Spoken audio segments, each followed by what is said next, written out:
I think that, I guess let's talk about just group mentoring in general. As the streams go on, the value they provide probably gets lower and lower unless I reach out to a bigger audience. So you guys are going to hear me say the same general things. If you're a repeat viewer, you're going to have asked all of your questions at some point. And so I feel like if the value I'm providing is lower, then I want to find something that provides more value. And I'm not sure what that is exactly. That doesn't feel like work. So we get back to these same sort of requirements out of this of, I don't want this to be work or generally feel like work. Hey, Metalstorm. I don't want to do a ton of prep. I think what we kind of come down to is maybe I'm being a bit picky here, and yeah, I want to provide value for viewers. So I think what we kind of come down to here is this group mentoring thing has worked. Probably need to do something a little bit different. Hey, Maya. Alternatively, we can go to like interviewing people.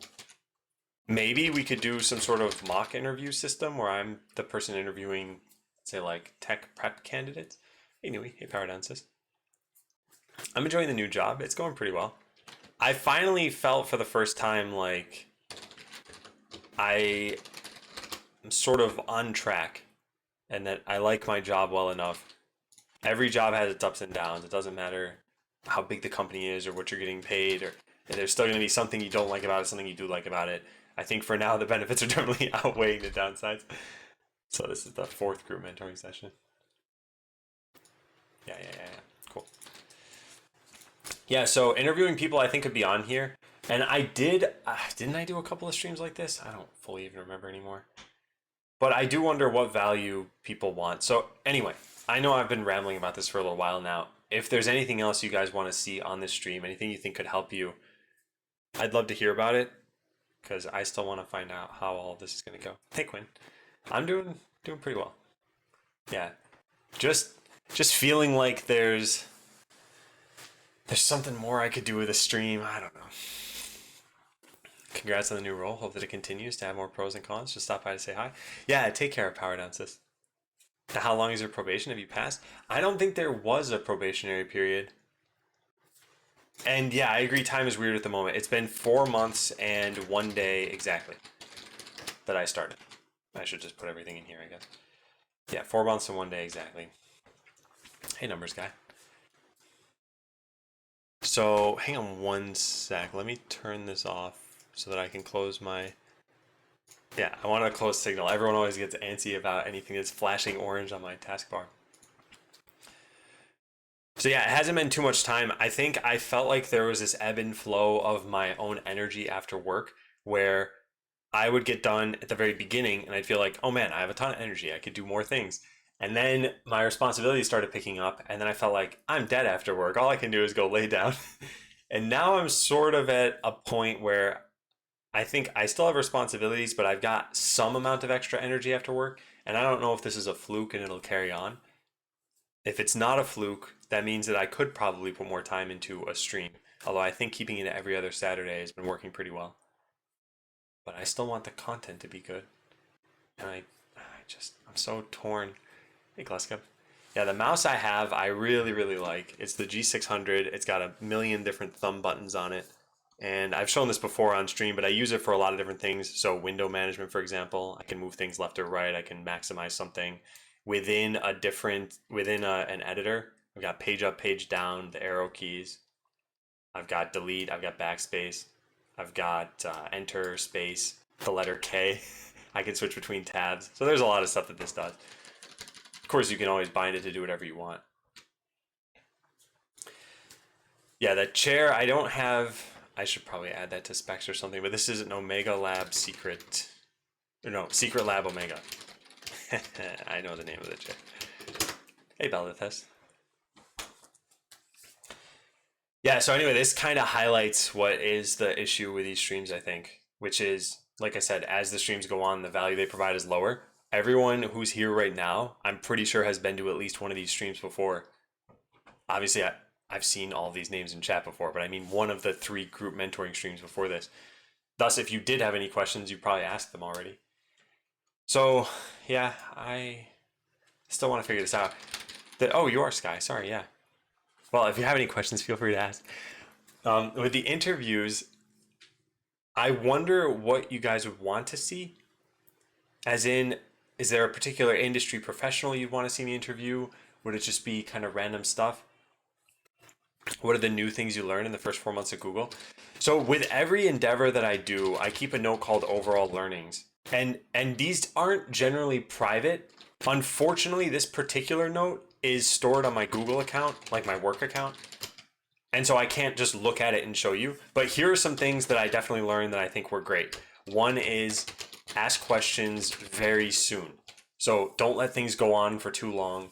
Ask questions. Two is assume good intent. A lot of times tone doesn't travel over text. We're all kind of working from home. Most of us probably are. And so most of what you're doing is going to be over email, over chat, and very rarely will you be face to face, because how can you be face to face with someone if you're not in work? And sure, you can do video meetings and stuff, but that's where assuming good intent really comes in handy. Three, there were a lot of little things that I learned. Oh yeah, I made a stress flow chart. So I've got a bunch of these, like, okay, if I'm stressed due to, and then there's like, let's say it's a person, let's say it's work, let's say it's a deadline, let's say it's imposter syndrome. And then there's a flow from all of those of like what to do based on all these things.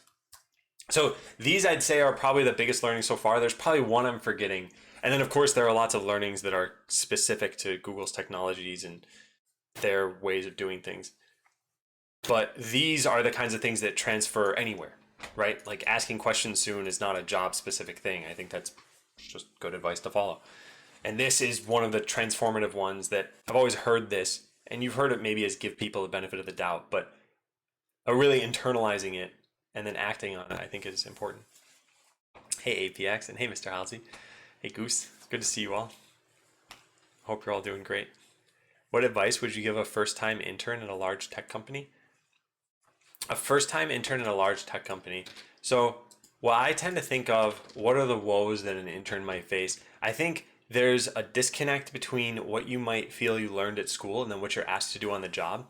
And so what I would say is the number one thing is use all of the resources available to you.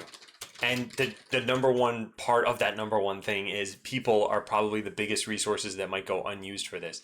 So chances are you have a mentor while you're there, or a guide or something, or whatever they might call it at your job. And if you don't, you still have coworkers. These are people who can definitely help. At the same time, you have this seemingly opposite goal of developing some self-sufficiency. So it's kind of balancing using these resources with trying to get better at things yourself. And then I guess kind of number two is recognize that this is an opportunity. And the opportunity is for education, some work experience. You're going to be shielded from a lot if you are a first-time intern. So you probably will not have anything to do with politics at the company. You don't need to worry about, oh, is that person going to get fired, or are they trying to cover their inefficiency that they've been. You don't need to worry about almost any of that. That's going to be all shielded from you. So yeah, treat it as an opportunity and then recognize what the opportunity represents for you, and try to get what you can out of it. I feel like every time you stream, there's a lot of Google questions. I'm guilty of that. Does Google give you a list of tools or applications you can or can't use? Do you have to get an admin to install something for you, or do you have free reign over your devices? I assume when it comes to, I don't know what this is, OOS, you have to get legal to approve it.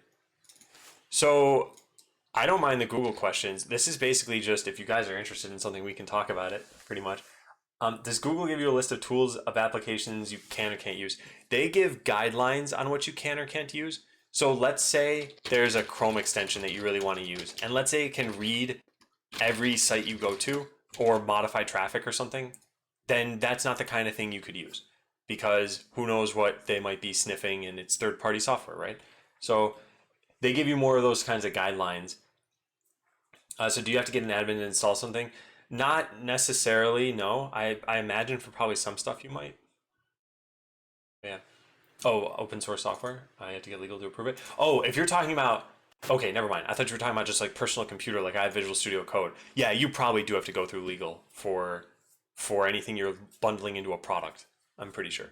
Sorry, I didn't realize that's what you might have been talking about. So cool, you can use all those buttons outside of an MMO. Yeah, I think it's great. And what's the stressful chart? Yeah, unfortunately, like I said, this is on my work computer. And it's not that it's private. None of this is like what I shared here is very, very public of like, hey, assume good intent, that sort of thing. So that stress flow chart is something I wrote, but I don't have access to it right now without going and getting my work computer. So, yeah, it was pretty much just what have I learned that has stressed me out. So yeah, it's been like, hey, I misinterpreted a person's intentions. It's been that hey, there's been too much work, or there's a deadline, or anything else. These sorts of things. And then what has worked for me in the past. And that way, the next time I feel this stress, I can look at it and say, okay, this is what I dealt with last time. Let's see what I can do now. And yeah, the other thing, the number 4 thing on here that I didn't write was talk to coworkers about things. Even kind of minor stresses you might have, you'll realize that a lot of times you're not alone. And sometimes knowing that you're not alone is kind of all that it takes to get better. Not all the time, but sometimes it's just like, oh, hey, other people are feeling this stress too. Cool. I guess I shouldn't worry about it so much. Hey, Ryan. Hey, Chase. Hey, Dr. Morrow. Hey, Aurelio. Hey, Max. Was just rejected as a Google intern final candidate. Again, then got rejected by more firms. Now I'm too burned out to apply to anything else. Excuse me. I would say as much as you can, try to regroup, but take your time doing it. It's really, really, really rough interviewing anywhere. And it's especially rough when you feel like the rejections are just kind of piling on.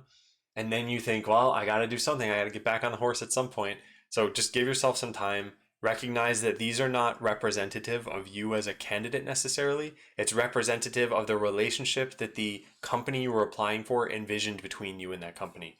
So, for example, you could be the best developer in the world, and maybe 6 companies won't hire you because they think you wouldn't be a good culture fit. That doesn't mean you can't provide value. That doesn't mean that you're not a good culture fit. It just means that those companies thought that way. So, yeah, take some time, regroup, don't beat yourself up. Recently, I've been approached by management about moving into a more of a managerial role. So, by the way, as we kind of get going here, if people could start using AddQ to add their questions, I don't. For anyone who's already typed something in chat, I'll read it. So, don't worry about that. There's no more vertical in my current company, so I'm considering it, but I'm worried that might change the jobs I get after the pandemic, where I'd prefer to be in an engineering role at a larger company. Have you ever had to navigate that scenario? Not personally, but I've talked to a lot of people about this sort of thing now. So what you're basically talking about is there's IC, which is individual contributor, which is what you are now, which for anyone who doesn't know is basically like not a manager. And then there's manager. So these in my mind are kind of Booleans. They're not exactly that way at every company. And so what you're saying is the IC track has ended. You hit the maximum. In order for you to progress now up the career ladder, you have to change roles into a manager. So I think there are a bunch of ways of looking at this. One is that you might be a manager for your job that's not mutually exclusive with being an IC. And you could be an IC either for your job in a small capacity, maybe like 10 to 20% of the time, or you could just do it kind of personally. And all you'd be doing here, if you're concerned about switching jobs after the pandemic, could be just maintaining your skills, maybe not even growing them, just being at the point where you could say, okay, you know what, I didn't like being a manager, let me switch back to being an IC. And it's not such a clawing your way back into it. It's more of a, okay, well, there's still stuff to learn, there's still ways to grow. So that's one thing to consider. And this is assuming you don't like being a manager, which there's a possibility you like it so much that you don't want to go back to being an IC. The other thing is that jobs after the pandemic, I think, well, I guess I kind of just touched on this, but there will still be manager jobs after the pandemic. And I think there's pretty good mobility for managers. I don't feel like that's hampered, but I'm not basing that on any research or anything. So anyway, if there's more you'd like to ask about that or kind of get my 2 cents on, I'd be happy to share. I'm not sure if I touched on the heart of your question. Anyways, X. Can I find you through Google, in Google, or both? What? What, Dota? Can you use uBlock? I doubt it, because I think that's one of those extensions that needs to read every site you go to. With that said, the majority of the web browsing I've done at Google has been internal sites. There are internal wikis. I'm not going to share anything private, right? Obviously, every company has some internal like knowledge base or something. There's internal wikis. There's of course email. There's documents. There's slides or presentations that you might look at, and none of those are going to have ads because they're all internal. And so the times I do go online to try to find something, it's usually some like programming specific thing, or it's potentially to see what Google has done externally. So for example, what is the documentation on this tool, but that's available to the public? And then those don't typically have ads too much either. So anyway, I don't find myself needing it too much. Time for a blog post then, +1. Things I learned in 4 months of Google. I kind of wanted to do that. Yeah, in fact, I'll write that down. I think Turbo Dave had asked about it. Like, hey, how 3 to 6 months in, how are things going? Kind of what did you learn? But yeah, I will. I'll consider doing that. Hey yo, and hey Miku. If I want to learn front end framework Angular, should I go through all HTML5, CSS, and JS stuff, or just jump straight to a project and learn it through the project? Let me put it this way: you have like route number two, jump in. You have route number one, jump in, and route number two is the learn the foundational technologies. Either route will work and has worked for people. So I don't think you can necessarily go wrong. In general, what I think is like the formal process here is route number two of, okay, you know HTML, you know CSS, you know JavaScript. Now you can understand what Angular is doing for you on top of all of that. But that's not necessary. And the way I like comparing some of this sometimes is game engines. A lot of people just kind of like jump into Unity or Unreal. They don't necessarily know how does a triangle get rendered on the GPU. And like, who cares? Sometimes the answer will be I do, in which case then your route you're going to take is going to be route number two. So you can't really go wrong either way. And you also don't exclude yourself from doing the other route. So let's say you jump right into Angular and you're like, I just don't understand anything. Like, what is this doing? Then switch. Go to route number two here. Learn the foundational technologies. Oh, you were totally okay. Got it, totally. It's a guy that stress of being rejected. With every rejection, you learn something. Look at the bright side. Try and interview me again. Yeah, and I think this is really tough to hear when you're in the moment. If you can think back to the sort of palpable feeling of rejection, and then what would I have liked to hear then? What you'd like to hear is probably at that point a lot of positivity and not so much reality of like, I don't know. Yeah. So I think it's tough. I think it's really tough to internalize that. Hey, meme master. And good. I'm glad. And glad bear. Or beardage. Excuse me. I think I did it the last time too. Should I? Okay, so I see some ad cues. I'm going to get to the bottom of chat and then pop those off the queue. Still have that reminder set to ask you? Well, now I guess I will have the blog post at some point, maybe. Tell me which tool you use to make notes. Your Golang notes were neat. That is OneNote that I use, and you can just type the notes command to get them. There are still some changes I want to add to those. March 1st asked for a 6-month update, so I was right. Okay, so let me pop some questions off the queue here. Should I ever feel like I need to be prepared to take on a personal project, or should I just go at it? Ooh, this is a really, really good question. So I compare this to diets very much. How many times have you heard someone say something like, I'm going to go on a diet, but after some event? And that event might be like a birthday, it might be a vacation that they're going to take, and they always think something like, I'm going to do this, but I want that last little bit of my old lifestyle. And the thing is, the way I look at this is it's a lifestyle change. I know we're not talking about diets here, but I still want to finish my analogy. It's a lifestyle change. And so if you think I'm going to do this after something, you're not really committing to that lifestyle change. So when I think of personal projects, I don't think of it so much as a lifestyle change like a diet would be, but it kind of is a lifestyle change. You need energy, you need time, and then you might need some other resources, but just generally these two are the most important. And so how do you set up your life in such a way that you can still work on your personal project and not have everything else give in your life? So I think that the longer you put off waiting for a perfect time, let me put it this way. A perfect time almost never exists or never makes itself apparent. And anytime you make any big change in your life, you'll probably realize that this is the case. So something like, when do I quit my job? When do I buy a house? When do I start a family? Those sorts of things don't have clear answers. And if you're ever waiting for something like this, let's say you've had a dream your whole life of, okay, I'm going to quit my job, I'm going to start a company, and you're waiting for that perfect time, it will pass you by and you won't realize it's passed you by. And that's where I think my advice from all of this is start it kind of soon, but still with a plan. So should you be prepared? Like a little bit. But I don't think you need to wait for, okay, well, when this perfect set of circumstances, when the planets align, I don't think it needs to be that level of planning. Okay, let me see. I'm definitely going to pop that question off the queue in a sec. Hey, 3D Extended. Okay, yeah. And by the way, the notes are a little hard to navigate on the website version of this because search is worse for some reason. But in general, if you're looking for the Golang notes, those are pretty easy to find. They're in coding and they should be toward the bottom, I think. Yeah, Golang. Then, like I said, I still have a couple of changes I need to make to this. I want to add some things about making error messages and stuff. Okay, let's see. Next question. That's weird. I think this didn't work because of the size of this. I'll have to fix that. Okay, fix get Q when question is long.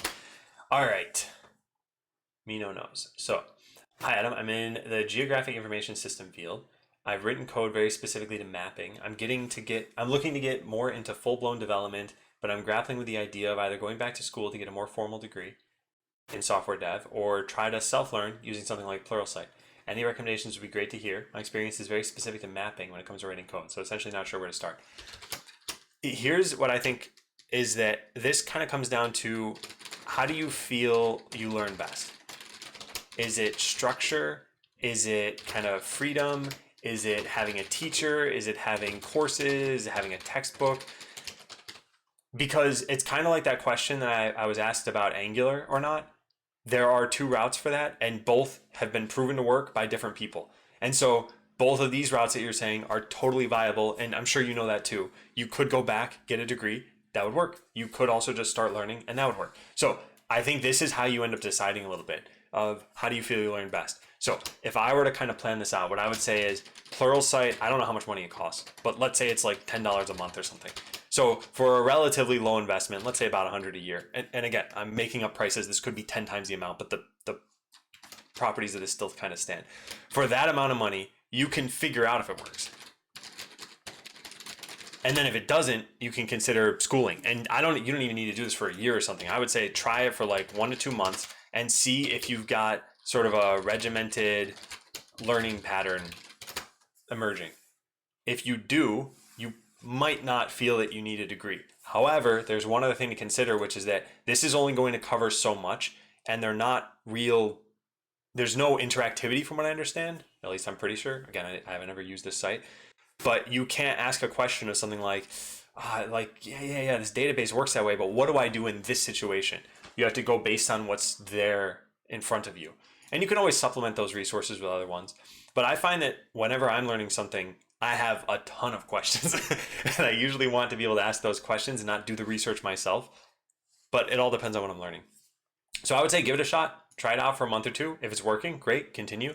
If it's not working, it's never too late to go get a degree. And then the other consideration you can take into account here is there are free courses for degrees. So I think mostly MIT, Harvard, probably some other universities out there are doing this. But if you were to look up MIT free lectures, computer science, you would, this OpenCourseWare. This is very, very good. I've looked at a few of these lectures and I really like them. I'm not going to be able to find them super quickly, but they're in here somewhere. And yeah, that's another thing you can consider. Okay, where did I type KQ? There. Yeah. Hey, Mobile. Hey, Vetzel. And hey, Peter. And I'm back. For those of you who don't know, I'm streaming every other Saturday, and it's generally like 2 to 3 hours. And each time it's been this group mentoring session, which is how we got to number 4. And if you want to see any of the past videos, you can always go to my YouTube channel and check those out. Honestly, I don't think it'd be too helpful if you're here right this second, because you could just ask me a question again rather than having to hunt for such an answer on my YouTube channel. And yeah, I hope that helps me now. Yeah. Okay, question number 3.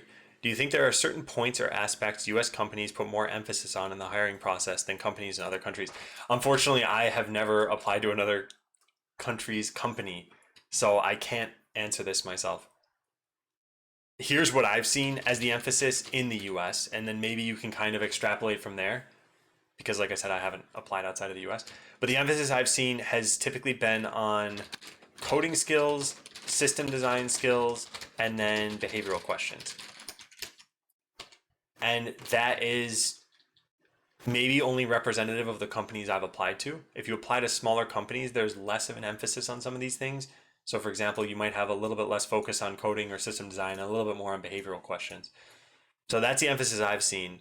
I don't have a comparison point to be able to share the other side of that. Okay. All right, So let's get the next question. By the way, thank you guys for using the queue system. When an interviewer asks about a project on your resume or portfolio, does it always have to have a purpose to it? I feel like they'd want something with a real world impact or long term project with other collaborators. No, I don't think so. Or at least the purpose is not an obvious purpose for the product. I think the purpose can be just like, what was your goal? And there's no wrong answer. So it might have been to learn, it might have just been a fun project. And I think you should basically look at this as it's a springboard for other questions. So chances are they're going to ask you something like, I'll use an example of my own. So something like, what was the Keanu project? And I would say something like, okay, well, it was a way of typing English words using a keyboard, a piano keyboard. And they'd be like, okay, why'd you do that? And I'd say, it was fun. It sounded like a cool problem to solve. And then what they'd probably start doing is say, okay, how did you make it? Like, what were the difficult design problems you had to make? What did you work with anybody else? Then they start morphing it into the behavioral or technical questions that they'd want to ask anyway. So does there need to be a purpose in what I think was the spirit of your original question? No. But is there a purpose for the sake of bringing it up in an interview? Almost certainly yes. So keep that in mind. And this comes back to almost all the behavioral questions you might have heard. The sort of classic I think of here is, have you ever had difficulty working with someone? I don't think, basically almost no one is going to say, nope, just never had any difficulties. That's probably not going to happen unless you have almost no experience in the industry. And if so, that's fine, right? But almost everyone's going to say yes to this. Yes is not the answer to this question. And this is one of those times when it's important to know what the purpose of this is. The importance behind this question is, how did you overcome that difficulty? How do we know that you're not the difficult person and that every single person you've had difficulty with was really because of your own flaws? So it's the same thing with your own projects. They're looking for something, find out what that something is, be able to talk about it. Hey Smurf, how goes the life for the 13531? It's going well. I'm pretty happy with how things are going so far. I mentioned, I think it was now maybe a month and a half ago, that I was back into writing my novel that I'm doing, my fiction novel. And then it just kind of died off, and I thought, man, I really don't want that to happen. So I made a mindful effort to get back into it just a little bit each night. And I felt really good about that. So I just finished chapter number 4. It was probably going to be like 9 chapters and take me forever. But yeah, things are going pretty well. Hey, Play with Scissors, long time no see. How you doing? Okay, and hey, Prague. Alright, so question number 5. Is imposter syndrome inevitable? No, I don't think it's inevitable, but the percentages from the surveys I've seen are something like 50 to 80% of people feel at least one aspect of imposter syndrome. And that kind of makes it feel like it's inevitable. So let me put it this way. If you feel it, that's pretty normal. It's a bad normal, so you don't want to feel it. And there's lots of ways you can kind of get over it. But I don't think it's inevitable. I think some people are just very kind of self-assured or ignorant about what their shortcomings might be. Those two things might not necessarily be different. And or multiple pixels. And for those who haven't seen it, I've got an imposter syndrome blog post I wrote, partially fueled by experience, partially fueled by what other people in chat were talking about at the time. And I thought this was helpful for me to get my thoughts out there. And next time I feel this, I'm going to look through that blog post. So this is not just like throw it out to the world and see what sticks. Pixel. Just about to ask about imposter syndrome myself because I'm starting to prep for interviews and it feels like I know nothing. Yeah, definitely check out that blog post then. I think that's very natural to feel. If you look at it this way, this is very, very strange. There are very few times in your life when you go into something knowing that you're going to be judged. So those times are things like a test, an interview, a literal court trial, and not too much else. Like, yeah, you're going to be implicitly judged when you, even go to a party based on what you're wearing or how you talk. But that's not something you go in knowing that that's the intent, is the judgment. And that's when, you start to question everything about yourself. So I think it's very natural. Like I said, it's not a good natural. It's natural. And so finding out how you can combat that and building those behavioral patterns early is very good. So yeah, definitely check out that blog post. Okay. I have an interview coming up with a big N company. I'm nervous about the system design portion because I don't have much design experience. I've only worked in a non-web closed environment and I don't know what kind of normal problems people will face. I think there are 2 parts to any question you get asked. There's the theoretical and there's the practical. Now, the practical is going to be very hard for you to obtain before that interview comes up. But the theoretical, it won't be so bad. Here, I would point you to my notes that I have. I have a whole section on system design. And so there are all of my notes. You can see the scroll bar size. So like there's a ton here. But then you can also see the resources that I got these notes from. And then they were peppered in with these other sorts of things. Like I did have a system design mock interview with Brainor. People in Twitch chat were helping me. There were a lot of aspects that led to these notes. And so what was the result of this? The way I looked at it is it took about 20 hours of total studying for me to feel much better about this. Now you might look at that number and say, whoa, 20 hours, like this interview's on Tuesday or something. Yes, do not put 20 hours between Saturday and Tuesday. That's not even what I'm suggesting. But the point is you're always gonna have diminishing returns as you go through something. If you were to be able to spend even, let's say like an hour a day, you will still feel much more confident about this stuff. And I don't think the point in an interview is ever to make it seem like you know everything. It's totally okay to say something like, look, I've been studying this. I've been trying to prepare as much as I can. I learned this about DNS, this about load balancers, this about routing systems, and I don't have this particular bit of knowledge, but here's how I would go fetch it. Or I don't know, you could say something along those lines. And yeah, I think you can feel like you're still making progress even that way. I should really copy paste the questions over here. Yeah, here it was. Yeah, and so the normal problems people will face, I don't think you'll probably get that in the next little bit of time, but let's say this was more kind of medium term to long term, then you could set out on a personal project just to sort of try to discover these things. And maybe your goal there is like sort of like set up a website or set up one of those like .io games or just the foundation for it or something. This is if you had much more time and wanted to dig your own kind of way through this. Hey, Ender. Okay, so let's keep going through the question. So question 7 of 12, how should a new grad in a new grad role make suggestions to senior team members? We're working on something that I know can be improved using another method, but I don't want to interrupt their process. I think this is a good question for a couple reasons. One is the actual just like the methodology of this, and then two is fighting egos sometimes or fighting inertia. And so methodology of this, you mentioned, and this is the reason I touch on this, is because you said you don't want to interrupt their process. Not interrupting their process could be something like finding a time when scheduling happens. So scheduling tasks, and maybe there's a triage process as well. And that's when you can say something like, hey, I have a change to our way of doing things that might fit into the next cycle, sprint, whatever you guys do at your company. And can we talk about this? The other thing you could maybe do is just host a meeting and have a discussion. You could kind of present your side and whoops, I meant to press control there.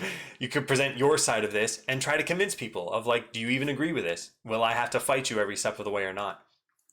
So I think these can both kind of be pretty helpful. I would probably go this route. So if I felt like, there are some patterns in this team that I don't like and that I'd like to change, I would probably present like, okay, here's what I see, here's what I'd like different. Do not blame. Do not do anything to trigger the ego or defensiveness response. These are the kinds of things that will make it a much harder battle for you to fight. And what touches on number 2 here of fighting egos or inertia, a lot of times people are not willing to confront their own shortcomings. And if they feel like, ooh, this person just came in and they know more than I do, like that's not okay. I have senior before my name, so they should know not to try to change things around here, or I've been at this company. Yeah. And who knows, as soon as you hit that, that's when progress can't be made, because that person's not going to want to confront this in front of you, and maybe they never want to confront it. So as much as you can, try to keep any hostility out of this, anything even closely resembling like, here's a better way of doing things. I think you have to frame it as, here are kind of the positives without exactly saying that your way is worse. Sorry, I said that poorly. I think saying this way is better than your way is worse. Like, it's all about framing at that point. 5px, black text box, or overlapping into the webcam. I'm not fixing that. Okay, question number 8. Are you still working out during this pandemic? If yes, what exercises? Yeah, so what I used to do is I used to go to the gym 3 times a week. that was before the pandemic. And this is one of the only things I still refuse to kind of resume my normal life, even if it's possible, because I just think it'd be a silly way to die in this world to contract a deadly virus at a gym of all places. It's like, I don't need to be at a gym. If I got it at a hospital because, my appendix was about to burst or something, that's different. So what I've done is I bought a resistance band, or well, resistance bands, I guess. I also got the Ring Fit, and I've also been doing a little bit of running. And none of these really compare to going to the gym for me because there's just a lot of equipment there, and also just the atmosphere of there are other people working out too. But these are good. Like, I still feel like I'm in shape even if it's not as good as when I was going to the gym. Okay, fine. Fine, let me fix it. I hope you're happy, Enduring. There. It's not like it took long. Round is also a shape. You bought Ring Fit, but now it just sits there. Yeah, actually, I was using the Ring Fit for a while, and then this is something I find kind of funny about just life in general. I build up routines, and then the tiniest thing happens, and the routine is gone. And that routine isn't even necessarily good or bad. So, for example, like watching YouTube videos, I watch a lot of StarCraft 2, and then all of a sudden, I think what happened is one day I tried going on, and there was no new StarCraft 2 video. Whoever I was subscribed to just didn't have one. And so that was it. For months, I just stopped watching StarCraft 2 videos. That's what happened. And so it was the same kind of thing. I know what happened with Ring Fit. We had house guests. So my sister-in-law and her husband stayed with us for a month. And in that time, it's a little weird to work out in your own home in the living room where people are potentially hanging out and just be like, oh, don't mind me, guys. Just just doing Ring Fit over here. So that's what stopped it. And then I just never went back to it. Oh, neat. Yeah. Yeah, anyway, I'm not going to get into StarCraft 2 too much. I really like watching it. Yeah, especially in these tight yoga pants. All right, new Macs with ARM processor have great price and performance, probably for the first time for a modern Apple computer. Cloud vendors started offering resources and services with ARM CPUs while being cheaper for the same performance. How long do you think it's going to take for a majority of people to switch from x86 to ARM completely on desktop? That's a really interesting question. So one of the things I find interesting about this is I don't know too much about the trade-offs of performance versus kind of cost versus availability versus kind of just usability of compilation, any other tools you might need. And so I've looked into this a little bit more lately. I think that the industry will kind of always steer toward some combination of this cost and performance equation. And Moore's law has slowed down. So it used to be that every, what was it? It was supposed to be 2 years that the number of transistors on a chip would double. And that was true for actually a pretty long amount of time. Then it changed every like 3 years, and now it's slowing down even more. So that maybe it's, I don't know, maybe it's doubling every 4 years or something at this point. And so how can you still get benefits without being able to double the number of transistors on a chip? And the answer to some of this is kind of parallelism. And so if you have like 10 ARM CPUs, and maybe they're a little bit weaker than the x86 equivalent, that's maybe the same as 7 x86, and so yeah, it comes to cost and everything. With all this rambling, what I would say is I can't predict when this would happen, but I think Apple has generally been a trendsetter in terms of these big decisions that get made, like the 3.5mm jack getting cut from a lot of phones. Apple, and at least from what I saw, I think Apple was kind of the one to start that.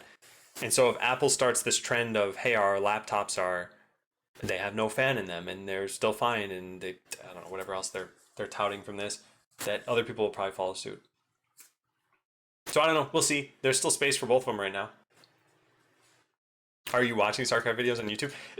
The short story is, like, StarCraft 2 is one of those games that I think is great, but that I never want to be competitive at myself, to the point where I am totally happy pretty much never playing it.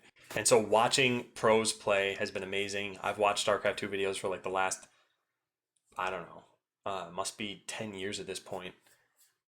And that's it. I don't know if there's more to it than that.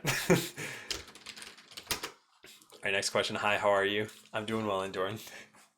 Hope you're doing well too. Did playing with scissors ever answer my question about how are you doing? No, he didn't. He didn't. Okay, 11. I need to work on this project. where both the front end and back end will be in JavaScript. I'm good with languages like C and Python and back end web dev, but not JavaScript. But never got my hands dirty with JavaScript. So given my experience, where should I start with learning JS to at least understand written code and start pumping out basic backend stuff? There are lots of routes you can go with this. I think there are probably some tutorials online that you can look at, but I would say Node.js is pretty approachable because all you have to do is download Node, and then you could always, I mean, this is just like in your browser. If you pressed F12 right now, you'd be able to type something in here, like console.log hi, x equals 5, x times 10. And so you get a REPL, just like you might be used to for other interpreted languages like Python. And then there's learning what is kind of, I wouldn't say exactly unique, but what is distinctive about Node.js. And so it's typically used for web backends and kind of server backends. And so what you'll find is there's a lot of concept laid out by Express. So how do you serve files, websites? How do you do routing? What is middleware? How does it work? And then also asynchronous programming. And if you've done backend programming before, you're probably used to this, but of course Node has its own way of doing it. So I think this is a good way to start. Could be just kind of set out on a simple Node.js project yourself that you feel, I kind of hesitate to use this word, but you feel might be beneath you a little bit in terms of like, well, I could do this in C#, but you don't know how to do it in Node.js yet, maybe, and you'll learn a lot by doing it. So wait, javascript.info, what is this? The modern JavaScript tutorial. Yeah, this could be a really good start.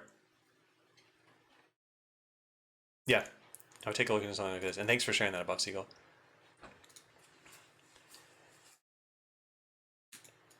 Yeah, I hope that helps. And then as far as JavaScript itself goes, yeah, something like this kind of tutorial would probably be good. The other thing, it used to be I linked to this site called ES6 Features. I'm not up to date on what ECMAScript is offering at this point. I don't even know where that site went, apparently. So, never mind.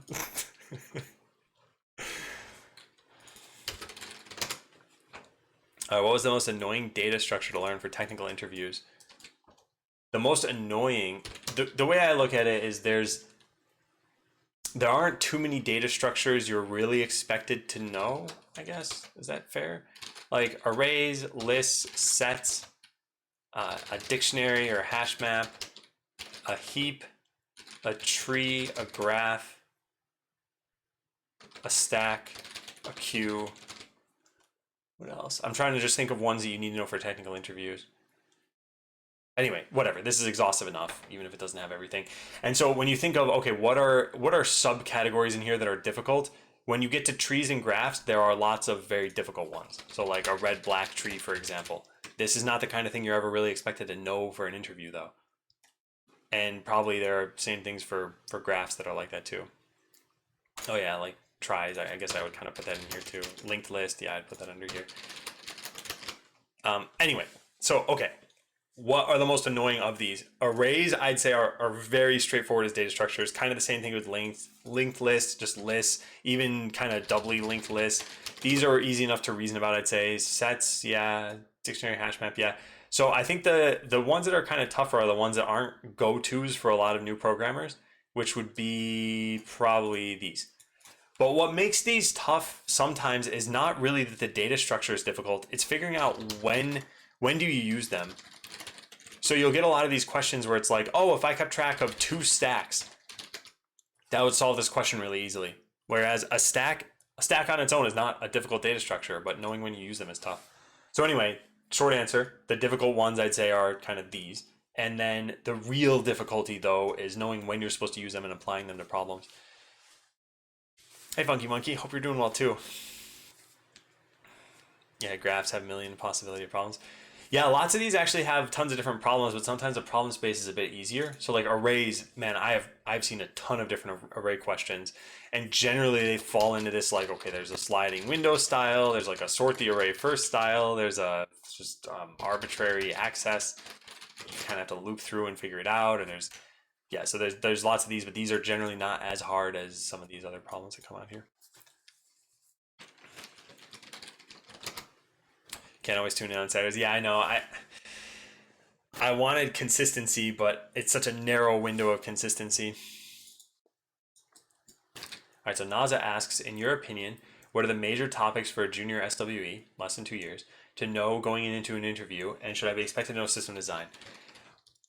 As you progress in your career, if you think of coding questions and system design and behavioral, so those three things, behavioral is probably going to stay flat as you progress in your career in terms of the percentage of questions you'll be asked.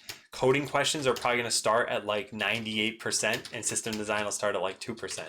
So then as you move up in your career, all you're going to see is that these numbers will change. This will go to something like this, and then maybe it goes to something like this. And it probably balances out around at the 50-50. I don't think it ever goes to like 20-80 or something. Maybe, depends on the role. You're going to be like a system architect or something. So should you be expected to know system design? At about the 2-year mark, you're probably looking at a ratio of something like, I'm just making up numbers, right? So 85%, 15%.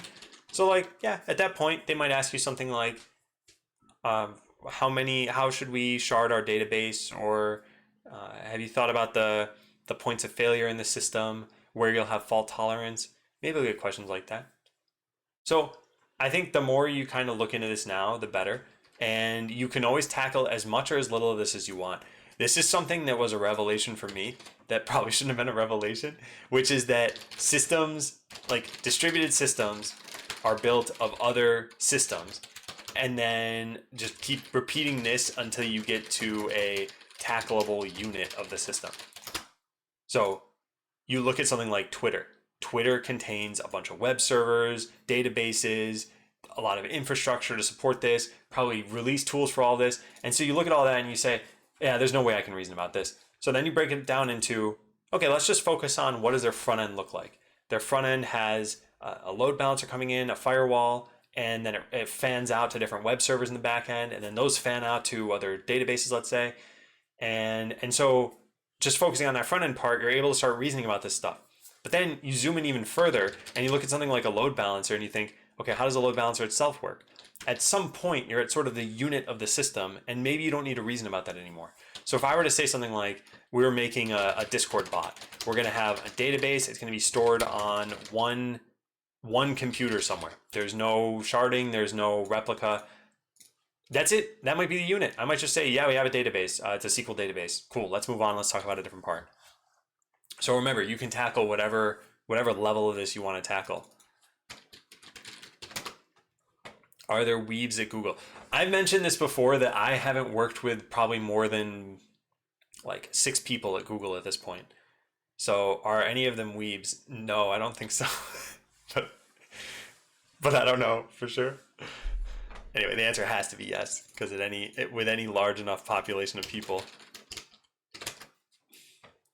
What's the code execution technology that you're most excited about? Code execution technology. Do you mind giving some examples? Because I'm not sure what that means. I guess things like Kubernetes or Docker or something like that. Yeah, I'm not sure though. Am I the only weeb at Google? I would not describe myself as a weeb. I associate weeb with anime. Also, I don't know if it's a derogatory term or anything. I've heard people self-identify as that. So if this is, please let me know, because I don't want to keep saying it. But maybe it has to do a little bit more with sort of an expanded subset of Asian culture. I know I'm answering this seriously, even though it's not a serious question. How long did you have to leak code before you had a thought that you were ready? Any advice for someone? Yeah, all of my advice on interviewing is right here.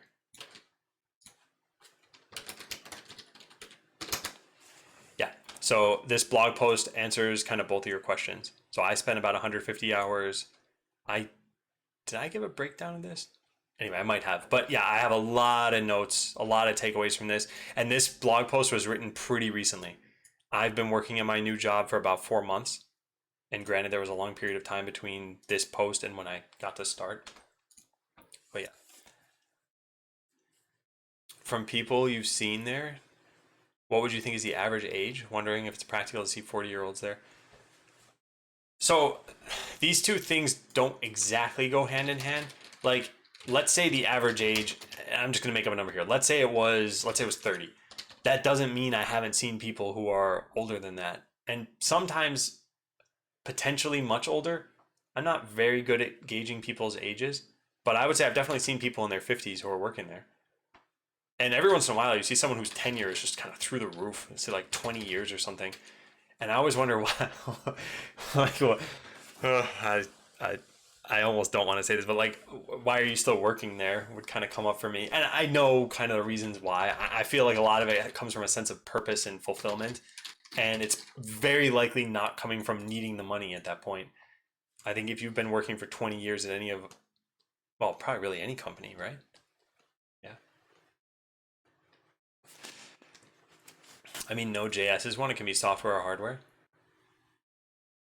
Uh, I don't know. I guess I'm not really kind of plugged in at this point.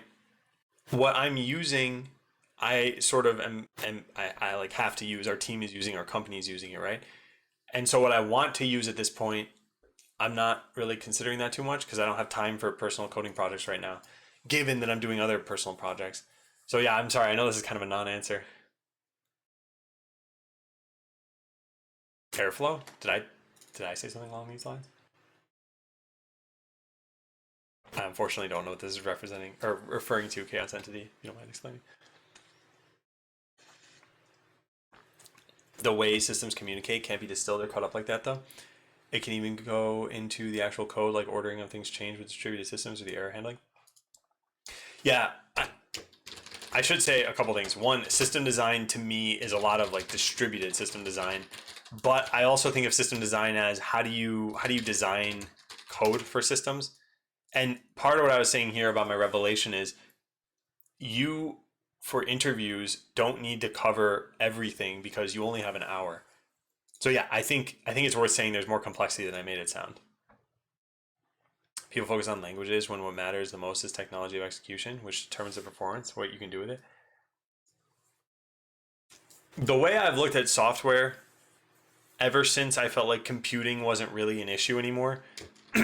So for example, back in like the 70s, you had these mainframe computers. When you talked about a number like this has whatever, I don't know, 128 kilobytes of RAM, then people's eyes bulged out of their heads.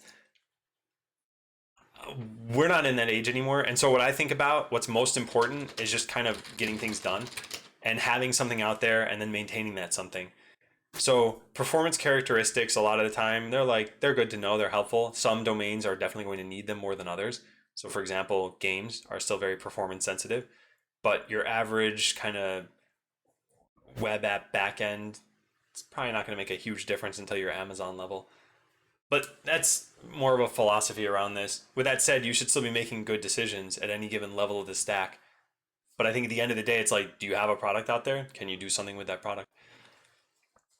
Yeah, Jeremy, I hope it helps. I One of the things I've really liked about streaming over the years is the feedback loop. I got feedback on everything, like absolutely everything, from how I talk to how I look to how I code to how I think about things to the programs that I use, the operating and a lot of that is sometimes positive feedback. And so I'd link a blog post like that and someone would say like, cool, that helped. And just knowing that is nice sometimes because I think, oh, I don't need to go back and rework this blog post. I'm idly saying this, but I guess what I'm trying to get at is if it doesn't help you, I'd like to know so that I could try to help you still. Oh, it used to be derogatory. Okay, good. Good to know. Because every once in a while, I always think about like, you see these bans that happen on Twitch from someone who was just making an honest mistake. Like they clicked the link, it opened on the wrong web browser, and it was a bad link. And it's like, how could they have known that ahead of time? And they meant to open it on a different monitor or something. And yeah, you never know when it comes to foreign words. Foreign in this case, just meaning a word that is not known by you. Hey Tim. Hey Schrodinger. Do you have any book you recommend for data structures and algorithms? I don't have any particular books. What I found worked for me, and this is kind of in that interview post right above what you had linked, or right above your message, is that I would go and try to answer questions. And if there was ever anything I didn't know, that I would then go research that thing. With that said, I do own a copy of Cracking the Coding Interview, and this does a pretty decent job at covering some of the different data structures and algorithms. The issue that I find with books and kind of canned videos is always the lack of interactivity. Excuse me. Let's say you had a question about let's give something really simple. How would you find out if a number is in an array? And then let's say you had to do this, you have to do this like 1,000 times. So if you just had to find out if a number is in an array, you might be like, okay, I'll just look at every element, right? So it's an O of n operation, cool. But if you had to do it 1,000 times, you might be like, okay, let me sort the array first, and then every time I look through it, I can do it in using a binary search. So that might all sit well with you, but then you think, wait a second, like where is that cutoff? Like when should I do it 1,000 times? Yeah, sure, that makes sense. But what if it's 10 times? And you might have these questions. I'm not seriously posing this question right now, but you might have questions like this where you think, how do I get the answer? And maybe you have a thought of what the answer is, but you want to confirm it. That's where I feel like I just want to talk to people. I want to like find out what other people think or do about this stuff. And if you have a book that's not, it's not like you're forbidden from doing that. You can still post on Discord or forums somewhere. But I just tend not to gravitate toward books for that. Yeah, I want to be. I'm sorry I can't give a more in-depth conversation about this. You probably wanted to engage on a particular point, and I kind of sidetracked the conversation.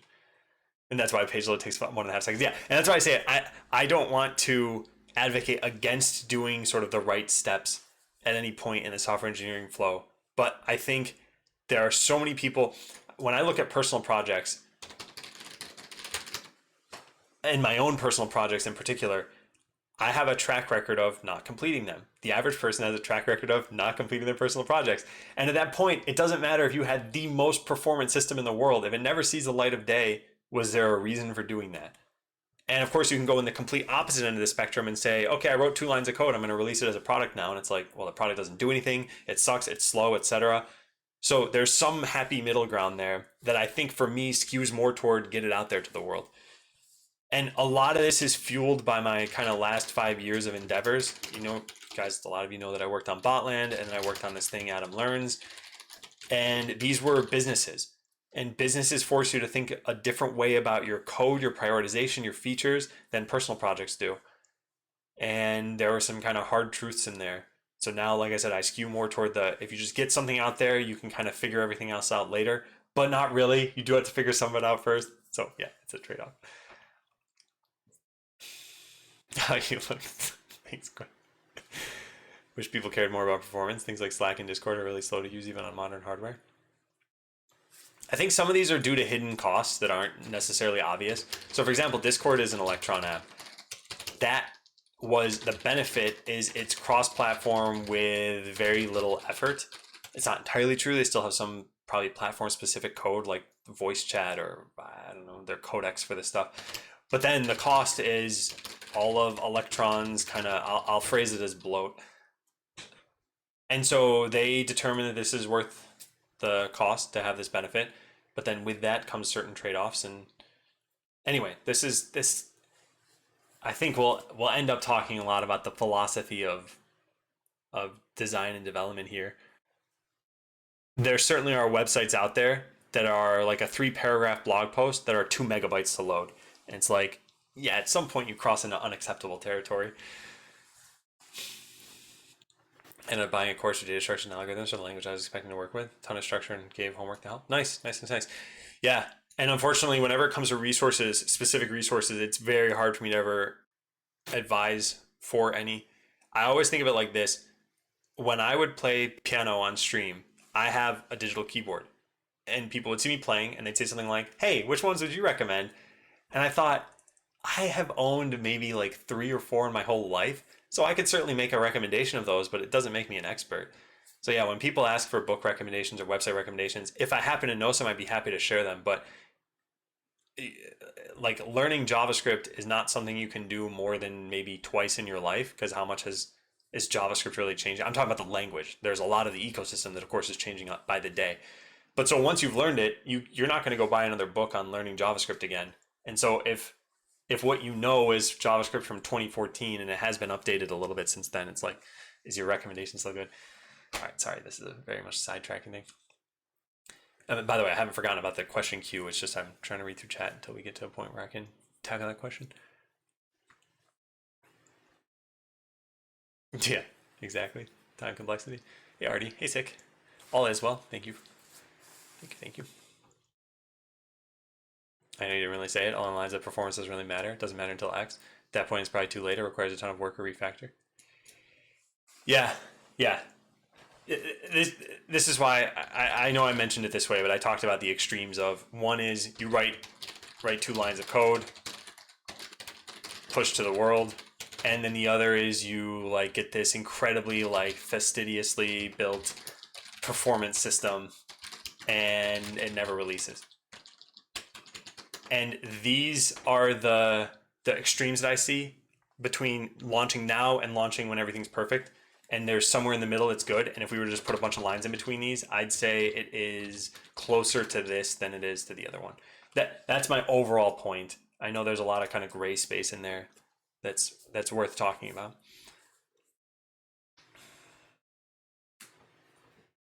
Yeah.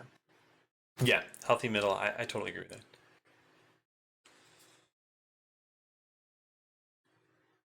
If you just code more perform natural.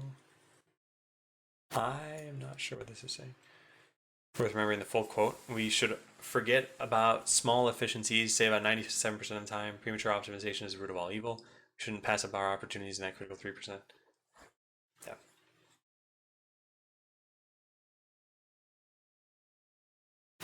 Yeah, by the way, I know it was just an example, but Discord in particular, I think of performance in a couple of different realms that matter. So there's startup performance and then there's usage performance. Discord has actually been really good in usage performance, and its startup is something I do so rarely that I don't really seem to be impacted by it too much. The only thing that's been slow in usage for me has been search. If I'm ever trying to search through a private message, it always says we're indexing this right now, and then just seems to take forever. So yeah, that part kind of sucks. But I have a feeling that doesn't have to do with their front end at all. That probably has to do with their back end.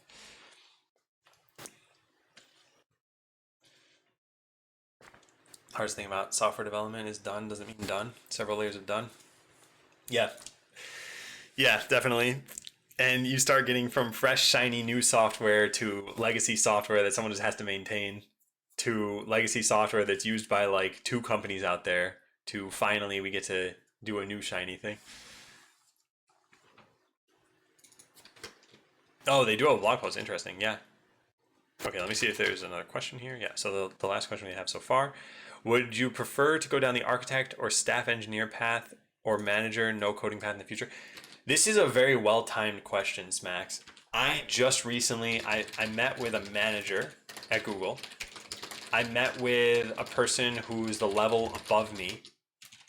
And actually, that was it. So I was considering 3 career paths.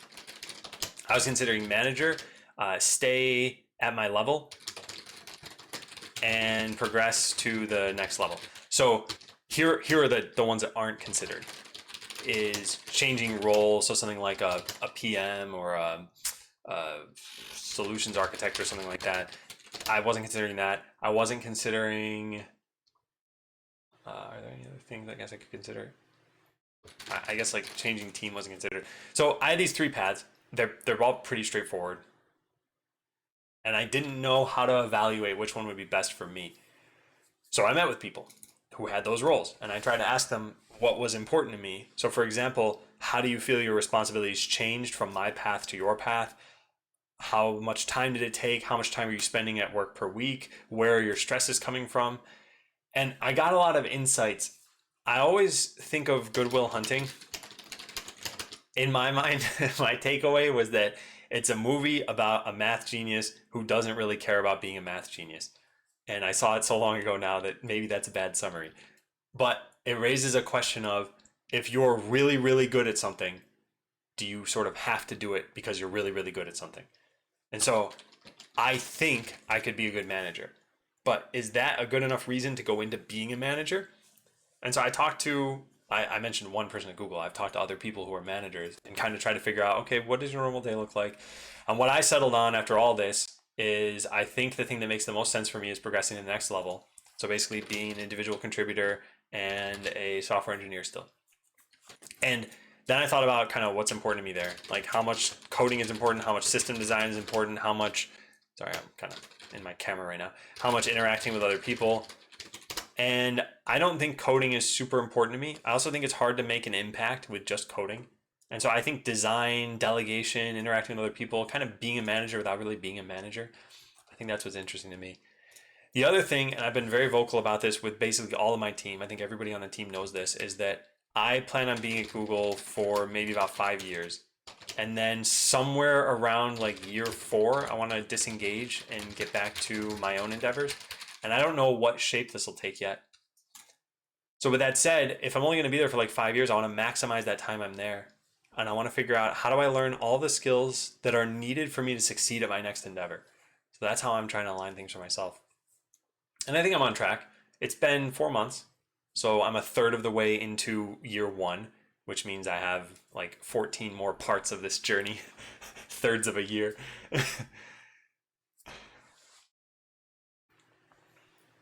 Searching as a placeholder, indexing search because it's never been implemented. It kind of seems that way sometimes.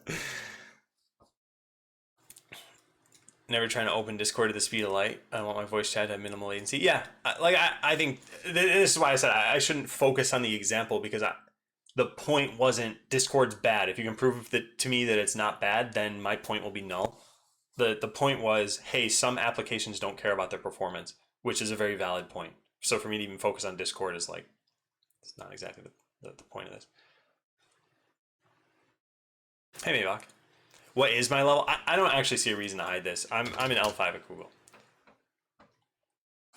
Performant, it was, oh, pretty rubbish comment. I mean, if you've been programming for a good amount of time and you built up the knowledge and have a recipe book in your head of how to solve problems, sometimes faster, more natural to just implement them rather than doing this slow but more maybe performant way.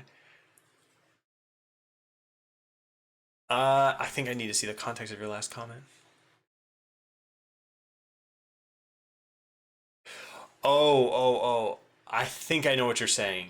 If you get in the habit of doing things kind of the right way, then that will also be the fast way.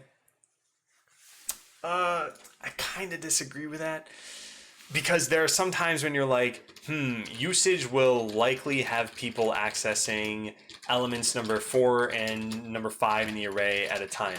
So let's cache just those. And it's like, this is a premature optimization where you might know it pretty well ahead of time, you might do it, and then now the code is just much harder to maintain as a result of it. This is going to be a very fuzzy conversation if we continue to have it, though, I think, because there are times when this will make sense. Like some low-level system code where this is running on specialized hardware and doing it using a XOR instead of plus is going to save 3 CPU cycles, and that those cycles are going to add up to like days over time. So I don't know. All right, I will check out these questions in a sec. I'm going to scroll down to the bottom of the chat, make sure I've gotten all these too. Hey, Proxy King. Do you love the work you do, or is it something different than what you expected? Love is a very hard term to use for work. Because even when I was doing my own thing, which I got to choose what I wanted to do, kind of how I wanted to do it, who I wanted to work with, love was still a difficult word to use because there are always stresses of any job. So I think I'm at the point where I like the work I do, and that is a-okay in my book, you know? Like, that's what I was aiming for. It was never really to love my job. If that happened, awesome, great. But like, I like the work I'm doing. I like the people I work with. I think there are good opportunities where I'm working. And so I will continue to work there. My plan remains my plan. Did I go into interviews telling them that? No, I did not. No. And hey, Blue Horse. And hey, Thomas. Okay, Proxy King, please do put that at an add queue command, because I do want to get to some other people who put this here. Get queue. Let's do that. All right, so next question. If you become a manager, will you be hiring all of us? This is something my wife joked about. She said, you know, you've been networking with people for like 5 years on Twitch. Maybe they'll become your employees at some point. And I said, who knows? Maybe. But that is not a plan. Have you considered open sourcing Botland with a license that would be beneficial for you? What do you think of the major drawbacks of open sourcing such a project? I have considered this greatly, yeah. However, here's what I thought is, I kind of phrase it this way. What are the benefits of open sourcing it? And so you might say, okay, there could be a legacy. Maybe people use it and carry the torch onward. Maybe something like that could happen. Maybe it could just be knowledge sharing. What else could kind of come out of this? I kind of see those two things. Then there's some like maybe personal benefit of like I could put it on a portfolio or something. But I mostly think it's probably these are what people might care about. And for me, they just aren't big enough benefits for me to want to put in the work to open source it, because there are multiple levels of open sourcing it. One is just like dump code in GitHub, no documentation, no anything. Then two is like some kind of minimal documentation. Three is like the very polished docs, code, like online example service that has this running. Even just dumping code on a GitHub, though, I don't know. There's slightly more to it than that. So I just haven't seen the benefits, I guess.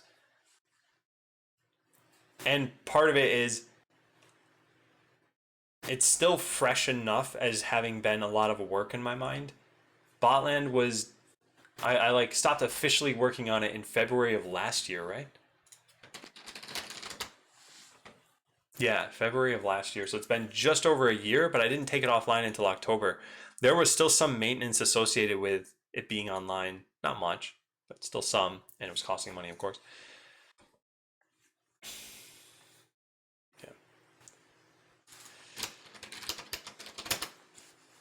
Do you find yourself working more than 40 hours a week? As a software engineering job in general, what would you feel is your ideal number of hours worked per week, assuming pay is irrelevant? So for me, no, not more than 40 per week, except, well, let me say, yeah, except 1 week so far. This is the short answer. So yes, every once in a while it'll go to like, let's say 42, and then the next week maybe it was, I don't know, 38, so that the average is 40. But one time the average went above 40, and that's when I took my first vacation day that I've been there. We were doing a demo for something, and I had a lot of work to do for that. I am very, very serious about my work-life balance. For those of you who heard me say this a million times in the past, I used to stream for 32 hours a week. And if I would go to 33 hours, that would mean that I would experience burnout. There's just something about being on Twitch for that many hours per week that I couldn't handle. I know what that something is. It's being on. Like, I can't just, be a slob and just code and not talk to anybody. I had to be entertaining and explain things well and answer people's questions. And so at Google, it's different because 40 hours a week doesn't mean that I'm around people the whole time. So it's a little bit more doable. But my ideal number of hours is still probably about 30 hours per week. And I don't know how possible that is. I heard for the first time today that someone had worked part-time at Google as an engineer. I didn't even know that was an opportunity. I think if someone offered me, hey, we'll give you 50% pay for 50% of the hours, so an exact like slice everything in half ratio, would I take it? Like, yes, in a heartbeat I would. Because I think that would let me do kind of whatever I want to in my extra time. And I don't think 50% of the hours would stress me out as much. Now, I say in a heartbeat, but I would also have to talk to my wife about this and figure out like, okay, where does this kind of put us and everything. So it's a little caveat asterisk there. Okay, let's see next.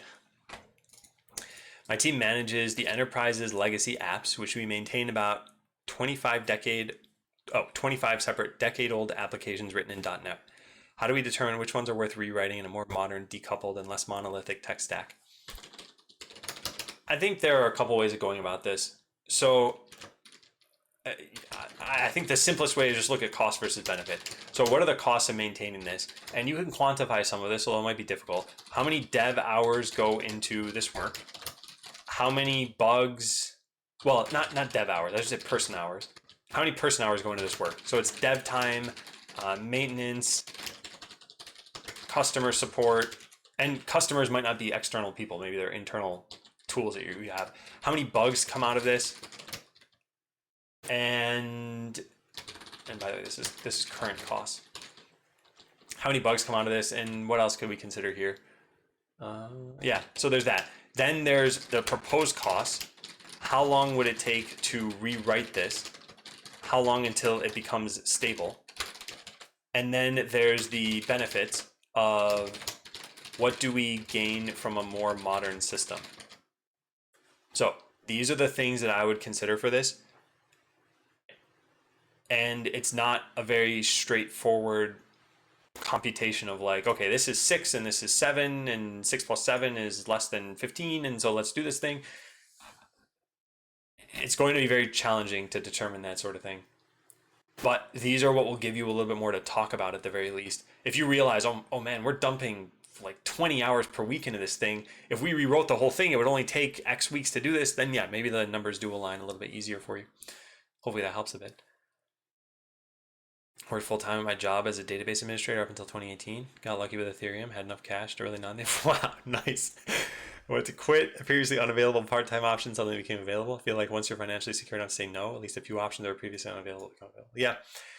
Yeah, I think so too. I think it's also about finding, like, you need to be in the right place for these opportunities to show up. Because I was looking for part-time work originally in my job search, and it just didn't seem like it was really available. Then again, we were in the middle of a pandemic, and maybe that had something to do with it.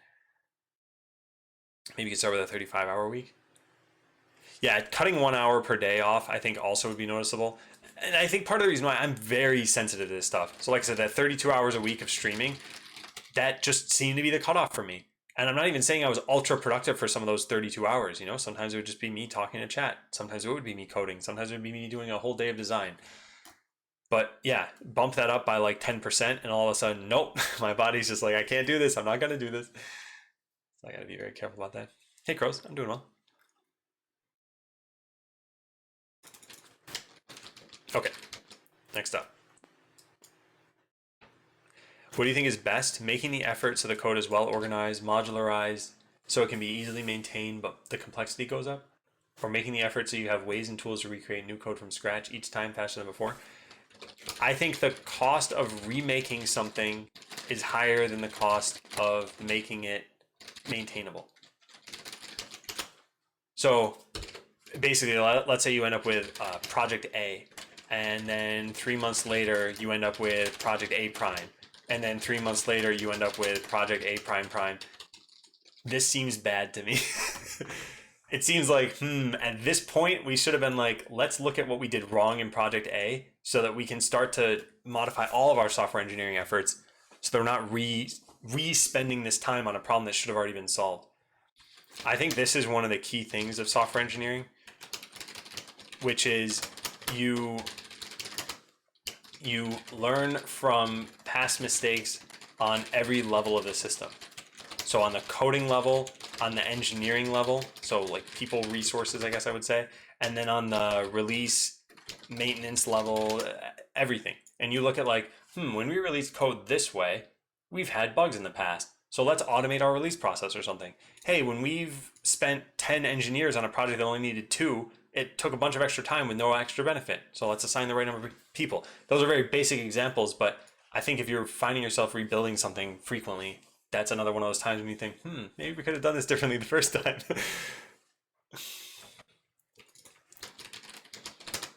Yeah, so Rango, this is just, if you have any sort of CS related career questions or woes, or feel free to ask them here.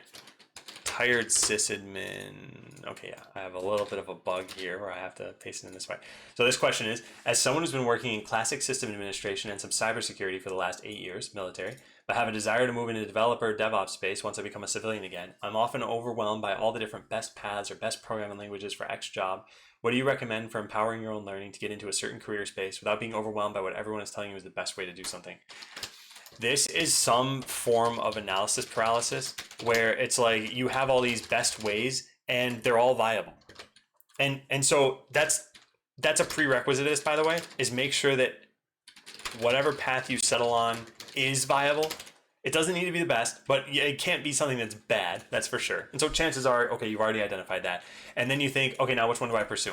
And this is where my strategy now for overcoming analysis paralysis has been pick what seems best, what seemed best in the last 10 seconds and commit to it.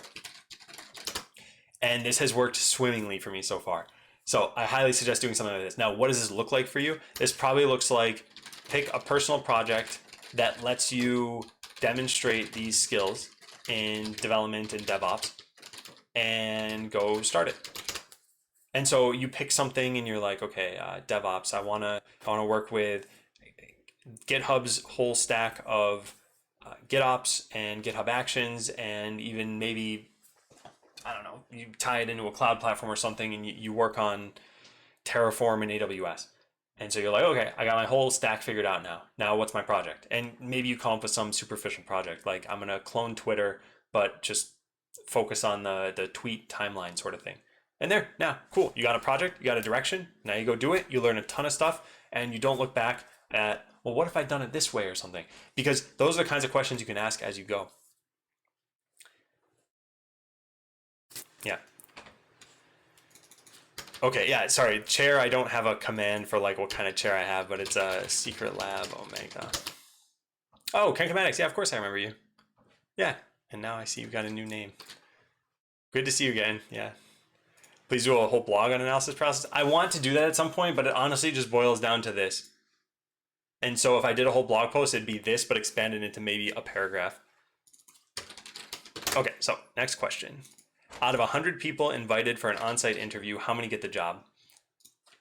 You haven't mentioned a company, so yeah, that's pretty difficult to say. But even if you'd asked for the company I work at, I wouldn't be able to answer because I don't know that stat.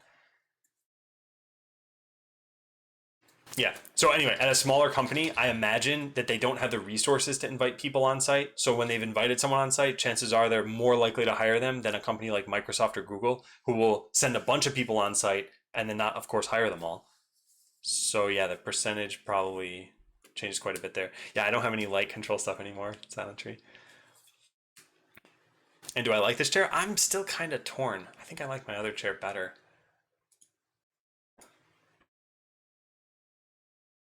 Does it come with additional hotkeys? If only. Hey Adam, have you worked with PMs so far? How's the experience been, and what do you think a successful PM looks like? Excuse me. Okay, so PM means a couple of different things in my mind. It either means program manager, which is more about the execution of a project, and it can mean product manager, which is more about the direction of a product. I have worked with both, and I think they both have different job roles entirely, really. I mean, I've listed them out here. Program manager, to me, it's almost like someone who doesn't take the spotlight, because I guess the way I compare this is, imagine IT at a company that doesn't know anything about technology. When IT is doing their job, the company starts to think, why do we need these people? Like everything's going fine. When IT doesn't do their job, everything's very obviously on fire.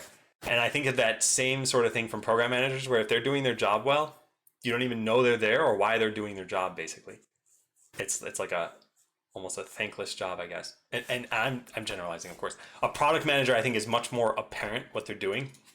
So a product manager might be someone like, at Discord, we say something like, how do we get the next million users?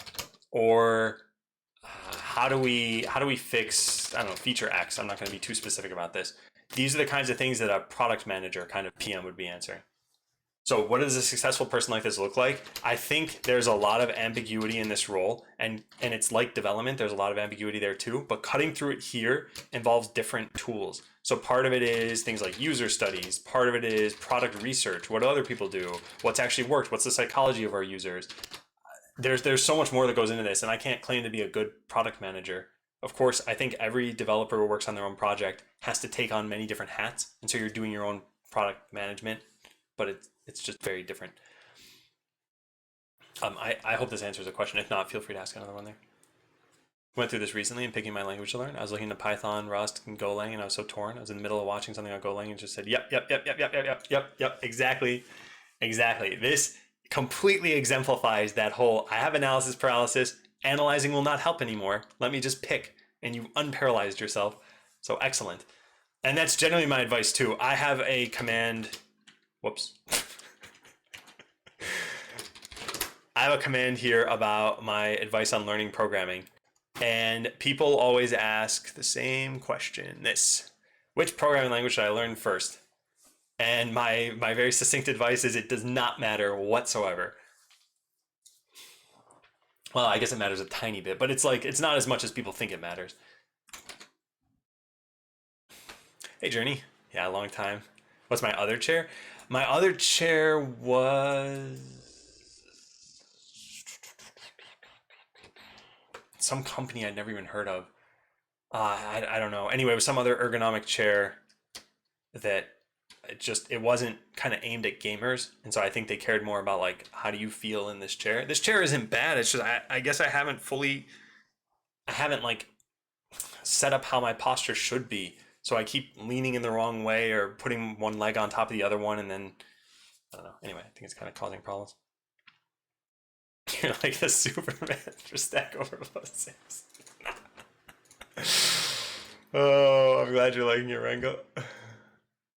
Why many non-gamers are buying these chairs? I think the use case is slightly different. I don't think the use case is actually different. Really, all chairs, you're at a computer for something like more than 8 hours per day, right? Why should the chair do anything different based on what you're doing at your computer? But I don't know enough about this, so that's my own uninformed opinion. And good, Biasex, I'm glad to hear that. Problem with your first language is it'll always be your first. You'll compare it to everything forever. I don't think so. I definitely think you'll compare it to your next like couple. Then I think it kind of dies down a bit. Yeah, I've heard really good things about Herman Miller. The funny light is gone. They're still there. It's just you guys can't control them anymore. Regular mode. There. It's a much more intimate setting now. Hello, chat. I'm going to start whispering into my microphone. Work mode. How do you deal with learning new web frameworks? Put that as an add queue and I can get to that. So romantic. All right, we're on question 26 of 32. Oh, wait, no, that's not a real question. Nice. Hey, EJ. Okay, what happens when a new hire seems to struggle and is going slower than usual freshmen? Here's the thing, onboarding is incredibly difficult for different people for different reasons. And let's just cover a couple of them. One, what you learned in school does not seem to correlate to the job that you're doing. Two, you are overwhelmed by what you think everyone else seems to know and how you're not kind of fitting in. Three, you don't know how to use the resources you have available to you at your job.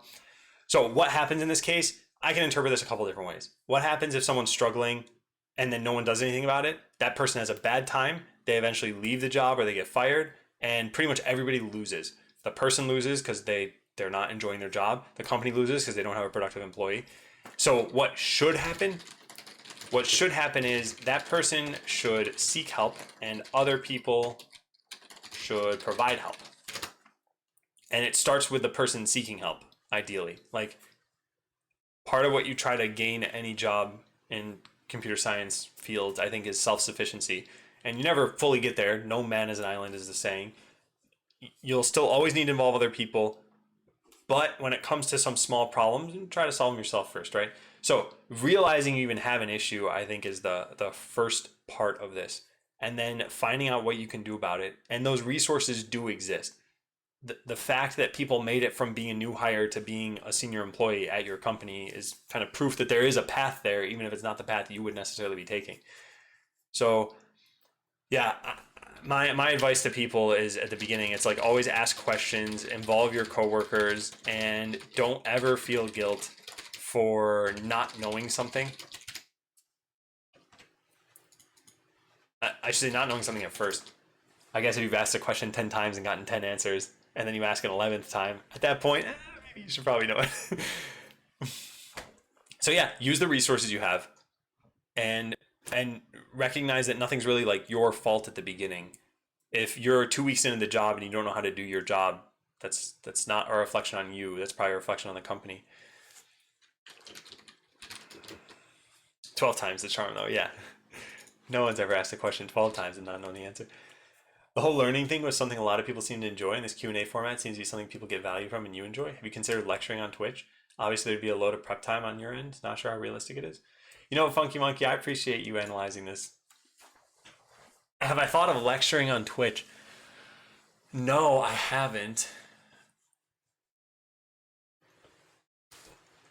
Whenever I consider Twitch versus YouTube, I always consider, is interactivity important?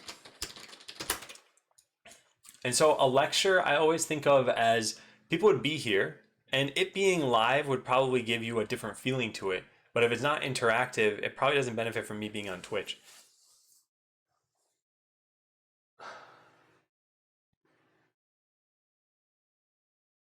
Plus, I wonder, I see this as being very similar to what I was kind of trying to do with Adam Learns. For those of you who haven't seen, and I'm not trying to advertise this right now, I promise you. For those of you who haven't seen, what I was doing with that last endeavor is I had these courses and they turned into let me learn a topic so that I can teach it to other people. And when I think of lecturing, I think maybe it would be a topic I already know that I could teach to other people. There would still definitely be prep in that. But the closest to that I got in these courses with is development efficiency, using your tools, keyboard shortcuts, etc. faster. That still took a very long time for me to make that course. So I think it would be too much prep. And the requirements that I've had out of the stream that I've done is it shouldn't feel like work. It shouldn't involve too much prep. And it should provide value to viewers. Hey, Marco. Yeah, but it's definitely interesting to think about.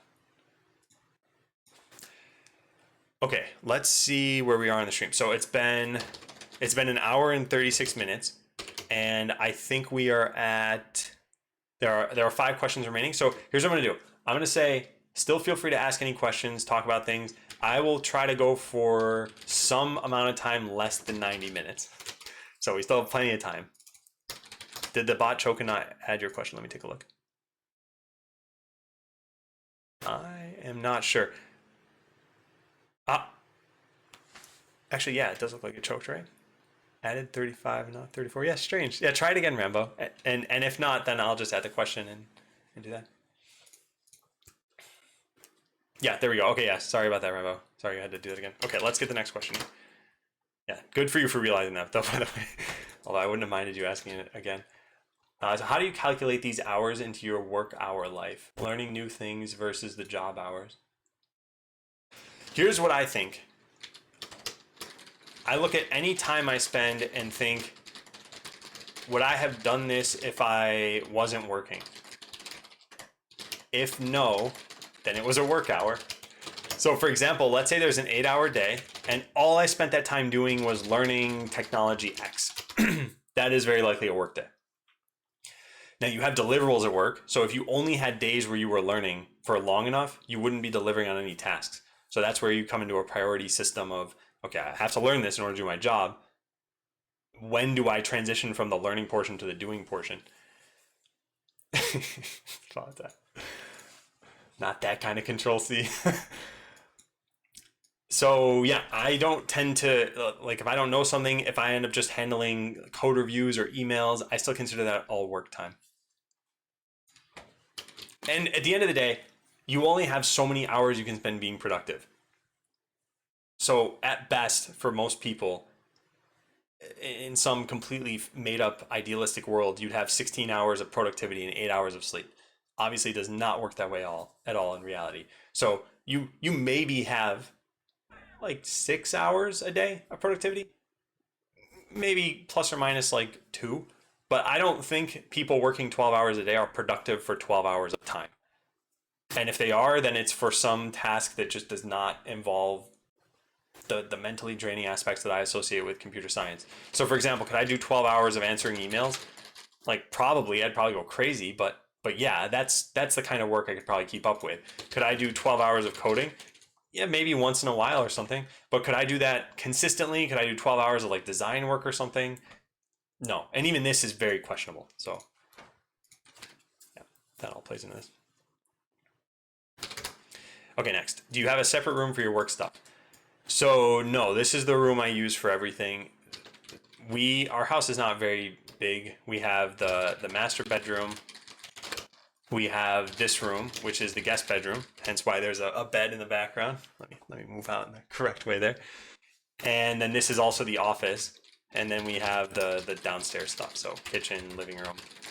And that's it. That's our house. So no, we don't have really the space for another separate room. A separate function room. What techniques do you use to get into the flow state while working? I am still trying to settle into this for my current job, because for my last job, you guys got to witness all of that. And I think it generally worked with, like, I just had this massive to-do list and I would just like take tasks from it. At my current job, what I'm trying to do is every day list no more than 3 short bullet points for what needs to be done. And that's it. So I'll have a bullet point that's something like, uh, I got to make things up because I can't actually tell you what I'm working on. But let's say it was like um, make bot scripts work. I'm going to make this as though it's for Botland, and then it could be something like polish the website, and the third thing could be something like email that company. And that's it. These are just short enough descriptions to let me know what I have to do. Then somewhere farther down, I have a sort of a proper to-do list where it was like, okay, make bot scripts work. What's involved in this? And it's like task A, task B, task C. And that way, at any given time, I can kind of look at like, okay, is today kind of going according to plan? Because priorities are really, really important at Google. What I think I've learned so far is that if you think of your tasks in terms of priority, where let's say 1 is the top and 4 is the lowest one, you're basically only ever working on P1 and P2 tasks. That's it. You just never have the time for P3 and P4 tasks. And if some of them ever become important enough, then you elevate the priority and then they eventually make it onto this list. So for example, I had to set up like an email address, let's just say. I had to set up an email address and it was just like, oh, this is going to take some time. I don't want to do this. But then at some point it got important enough where I did it. So this is how I try to get into that flow state of like, I set my North Star for the day. I look at any meetings. I try to kind of plan out the in-betweens. And I have enough experience at this point where I have a pretty good idea of how that's going to go. It's sometimes thwarted by just my energy for the day, or let's say you get I don't know, you get bad news about something and then you just find you can't work. Those sorts of things still happen. Santa Claus, please add that as an ad queue question. I would be happy to answer it. What do you think about working full remote? Never done it, but I'm about to start a new job, which will be full remote. There is a big difference. Yeah, I'm having some frame drops. There's a big difference between full remote right now versus full remote always. A lot of people are full remote right now, including myself. But the difference is everybody knows, including the companies, that this will not be the case forever. So at this point, knowing that probably within, let's be conservative here and say like 8 months. Let's say within about 8 months, we'll be at, I don't know, a 60 or 70% vaccination rate in the US. People can maybe start going back to work. So you'd start to think to yourself, like, should I be developing the right methodologies for allowing full remote work to benefit the employees? Maybe not at that point. Whereas if you're full remote always and you notice any sort of pattern systemic problems, you'll want to fix them. And I'm not implying that, like, anyway, it doesn't matter. So what do I think about working full remote? I think it's not for everyone. And if anything, the isolation in the last year has taught a lot of people that, like, ooh, this is not a good fit. I don't want to do this anymore. But for the people it works for, it works really well and there's almost no replacement for it. So my last 5 years I was a Twitch streamer and developer. And so all of my work was remote. I was sitting in this very area, just streaming to you guys. And now I'm still sitting in the same area, but Google has said we're going to have people back to the office at some point when the risk level is low enough. And yeah, so I know this won't last forever. Now, I think maybe more important than that is, what if I notice the impact being? And in my case, I think onboarding is very tough because there's all of this knowledge that just floats around in our heads. It's never written down. We're not even cognizant that we have it. And it comes out in the weirdest ways. You will talk to someone and you'll be mentioning, like, I don't know, you're talking about how your weekends went. And you'd be like, oh yeah, actually that just reminded me, I have this task I need to do. And just that is like a trigger word, and someone will be like, oh yeah, have you looked into this website? You're like, I've never even heard of that website. You never would have gotten that if it wasn't for that just random conversation that happened. And those random conversations can only happen if you're face to face or you're always in the same meeting as somebody else. So yeah, onboarding is tough, and I imagine this does continue into even kind of normal work. So anyway, give it a shot. I hope it goes well. But do keep in mind that if you notice any systemic problems, bring them up, because that company must care about fixing them since they're full remote forever.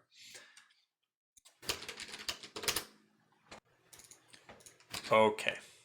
How do you handle situations when you start to forget languages, frameworks, technologies, important stuff because you don't use them on a daily basis? When I learn hard stuff, for me, I don't remember it after 2 to 4 weeks. Yeah, okay. My biggest answer for this is notes. Notes. That's my answer. I have notes on everything at this point, and I learned pretty early on that, like, you know, you might be immersed in a technology for like 3-4 years to the point where you kind of take it for granted that you know this thing now. But what happens when another year passes? You'll probably still know it well enough. You can get back into it. Now, what about another 2, 3 years? Maybe you start to forget the important things. So you can, this is all publicly available, this one notebook here on the left side. You guys can look through these notes and see what I've decided to take notes on. There are different programs.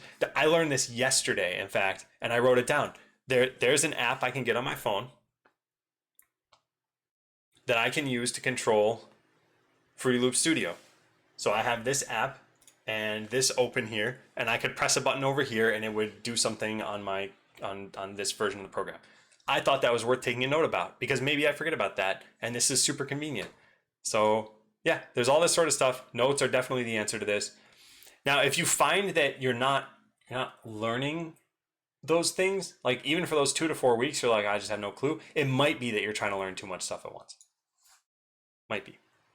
Why did, oh, I was wondering how that got highlighted.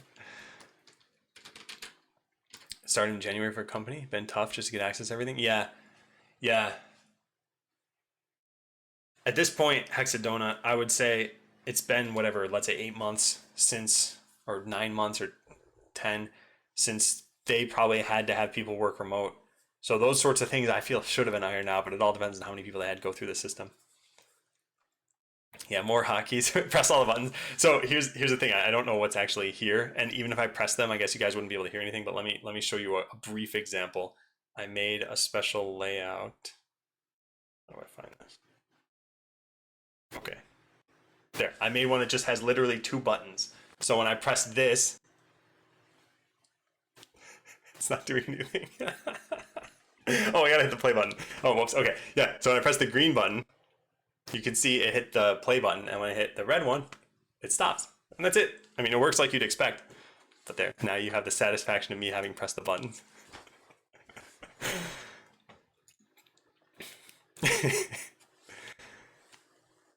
Real easy by not letting the employees work remote. Did they lay off a bunch of people? Is that what you're trying to say? You look like you're hyper motivated and very disciplined. Is it something you learned, or is it just the way you are? I think this is what I was talking about with when it comes to Twitch. There's this concept of being on all the time. I think now that I'm only streaming for like 2 hours every couple weeks, it's a little easier to be on. And that makes it seem like I'm probably hyper motivated or very disciplined. I think I'm probably slightly more motivated and disciplined than the average person, but I'm inadvertently projecting an image here. So what have I learned through all this about being disciplined? I think you need to have very realistic expectations for what you can do and what you want to do. And anything you find yourself saying you should do, that's where it always becomes iffy territory. So for example, I should lose weight, or I should be working on this project for more. Yeah, really identify all the times you're saying should when it comes to your own life. And I think from there you'll learn something about, okay, where does my discipline lie and what do I see as obligations? I have, I guess, some more tips about this. I've always thought about blogging about it at some point, but yeah, I think the other way I kind of look at things, this is an incredibly extreme view on this, by the way, but it's if you, how do I say this? If you want something badly enough, you'll get it. That's kind of the wrong way of saying it. It's more like if you don't get something you want, you didn't care enough. Like I said, these are extreme. I recognize this. This is not like, just go out and take things in the world. That's not what I mean. I'm totally talking about the context of this is like hobbies, personal projects, etc., where they're totally within the realm of possibility. It doesn't involve anything nefarious here. It's like if you want to go learn how to play guitar, you have to think, what is stopping you? There's the cost of the guitar, maybe you can borrow a guitar or something, and then that's it, really. Like then there's just time you put into actually learning it. Most materials are free out there. So it's things like that where there's basically no barriers that I'm trying to kind of apply this logic to. So if you feel like, hey, I don't have the discipline to do something, identify what you think are the barriers, and then how would you overcome them? And it might help to frame this as though someone else is asking you so that you feel like you're giving someone else advice instead of just yourself. This is actually one of the things I really appreciate about being a mentor to people is sometimes I give advice that I'm like, oh man, that's really good advice. And then I adopt it for myself, but I didn't come up with it for myself. I came up with it for someone else in their situation. So yeah, I that was all over the place, my answer to that. I hope that helped in some sense. Fed no pressure on me from them, but feel guilt for how long it's going. I see. How slow it's going, yeah.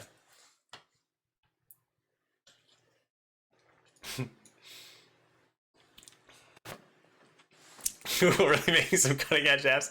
That's not a Google app. That's from this company, which is called Image Line, I think, that made Fruity Loop Studio. And the reason I've been using this at all is because I bought, check this out, a little MIDI keyboard. Let me just unplug this. A little MIDI keyboard, very tiny, 2 octaves. It's smaller than my Microsoft keyboard. I can kind of show you this. And that's exactly the reason I wanted to get this. I wanted something just for inputting notes quickly.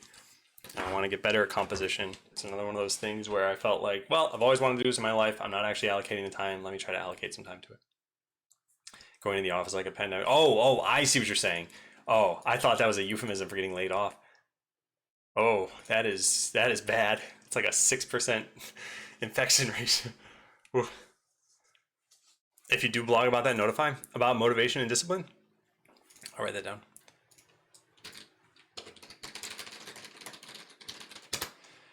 Okay, next question.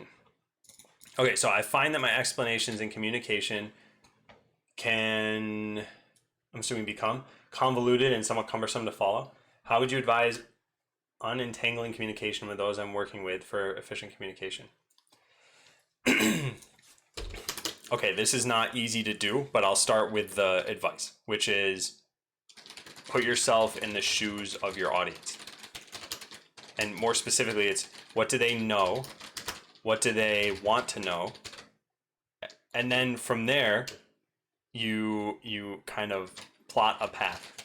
So now, how do I say things? What don't I say? This is all very general stuff so far.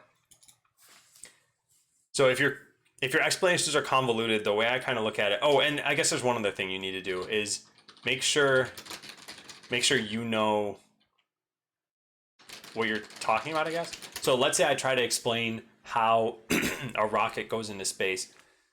I could be the most articulate person in the world, but I don't know how a rocket goes into space. I know some very basic things about it, So I probably wouldn't be able to talk about that. So I'm assuming this part you actually know because you're working there, right? And so chances are you know your own realm is. So this is what I would focus on for this. And yeah, this is, I think, the key part here. Yeah, rocket goes up, doesn't go boom. Bravo and yes, thank you. Yeah, I think this is a lot of it. And then the other thing, you could always just ask for feedback. You could say something like, hey, how could I have communicated this differently to you? What would have been more effective? Because a lot of people are totally unaware of their idiosyncrasies, their mannerisms they have. There's a public speaking club that I was part of for a little while called Toastmasters. And one of the things that they do is they have an and counter. That alone, just being aware that you're hesitating verbally, I think that's really important, because once you're aware, you can pause and think, I don't need to say those words. Excuse me. And part of this, in everyday speech, you're not going to get perfect. Would I recommend Toastmasters? Yes. I think that there are so many things where if you just identify, do I have a problem, or what is the problem? And problem I use very lightly. Hesitating in a conversation is not a severe problem, but it's a problem when it comes to communicating. You can use fewer filler words. So yeah, I recommend it at least for that. And also it gives you a realm that is very safe to practice in for just giving speeches and talking about things. It doesn't take many people for the average person to talk to for them to start getting a little bit nervous. If you're talking to one person, you're probably not nervous. If you're talking to 2-3 people, maybe a little bit. When you're talking to 20-30, probably you're nervous. When you're talking to 2,000, 3,000, you're probably shaking. So, and again, for the average person. So yeah, the more you have an opportunity to try to address those in a safe environment, the better. Yeah, this is the evil side of this, I feel. And I think some Toastmasters clubs do that, where they'll actually have a buzzer or something. I don't think it's probably effective. I don't know if it's healthy. Yeah, it depends on who you're talking to as well. Yeah, of course. Okay, so I'm the only DevOps engineer at a small software company. I'm anxious that the tools and docs I provide to the devs are lacking or unintuitive. Do you have any suggestions on how to get good feedback from my users? I think you can do a user study for something like this. You could have someone who's maybe familiar with your, yeah, there's lots of drop frames. It's probably not going to be good, Marco. Have someone who's familiar with your product, but not that documentation. Like sign up for the study, basically. And then you can guide them through certain tasks and see if it's working well. I think that's one good way to start this. There are other things you could do. You could have feedback tools built in. You'll find a lot of help articles online, and at the bottom there's literally just a question saying, is this helpful? And then there's usually 2 buttons. What? That's weird. Yeah, there's usually 2 buttons, and they just click what they want, and if you see that a page has more thumbs downs than thumbs ups, then you do something about it. Other than that, I guess the other thing you could do is have an employee go through it as though they're the customer.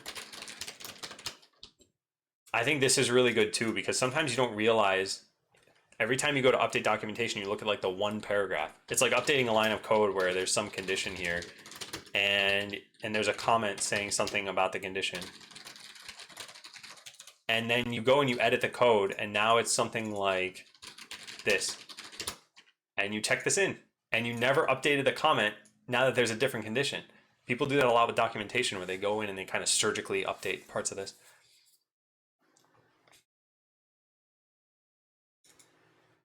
Oh, you did mean that?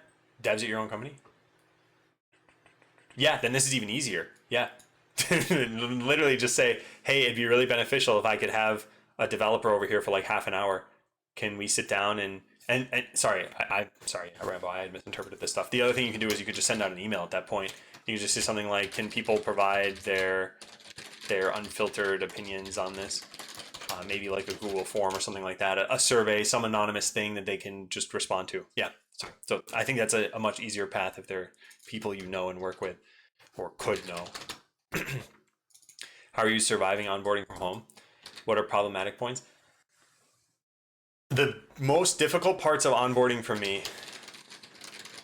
were the remoteness of it and then the imposter syndrome that I felt. So how did I survive these things? My blog post on this was really helpful. That, as in, I'm not saying my blog post that hadn't been written was helpful in overcoming this. All of the things that were helpful are now captured in that blog post. And the remoteness of it, this was very difficult. The way I got over this sort of thing is I literally write down every single question that you have. Every single question. And ask it to somebody. So what I did is I scheduled one-on-ones with each teammate. And I have, 4 teammates? So I'd have 4 meetings per week, which works out to about 2 hours. And that way, people wouldn't necessarily mind if I just asked them a list of questions. And it made it easier for them, some of them told me. Hey, Avery. Yeah, you caught one. A good ramble. I'm glad that helped. Yeah, so ask all your questions that you have. I think that helps out a lot. There's only so much you can do to overcome the remote aspect of the work. There's just no way to replace real life conversations. Real life. Not even face to face over Twitch or something, or some kind of like Zoom or Teams. You cannot replace it. And part of the reason why is just technical limitations. If you have 4 people in a room, you can have these 2 people talk to each other and these 2 people, and then switch to them talking kind of diagonally, and everyone can still sort of hear each other, and it just works, It's real life. But you try to do any of that through something like Zoom, it just breaks down very quickly. What was I placed on? I've got the Google command that talks a little bit about it, but it's not going to answer your question really, and you'll see why. It's not a very long document. All right, next question. Did you start applying to places once you felt good enough with your prep, or did you do it in parallel? I don't exactly remember the timeline for this now. I want to say that I did it in parallel, but I was kind of floundering at first. Like, I didn't know what I wanted. I didn't really care, to be honest. So if opportunities went away, I was like, whatever. And yeah, so I think once I finally felt, okay, I think I'm ready, that's when I started applying to some of the bigger companies. That's also when I had narrowed down a little bit more about what I wanted. I think I wanted to work at a big company. Do we use Zoom at Google? No.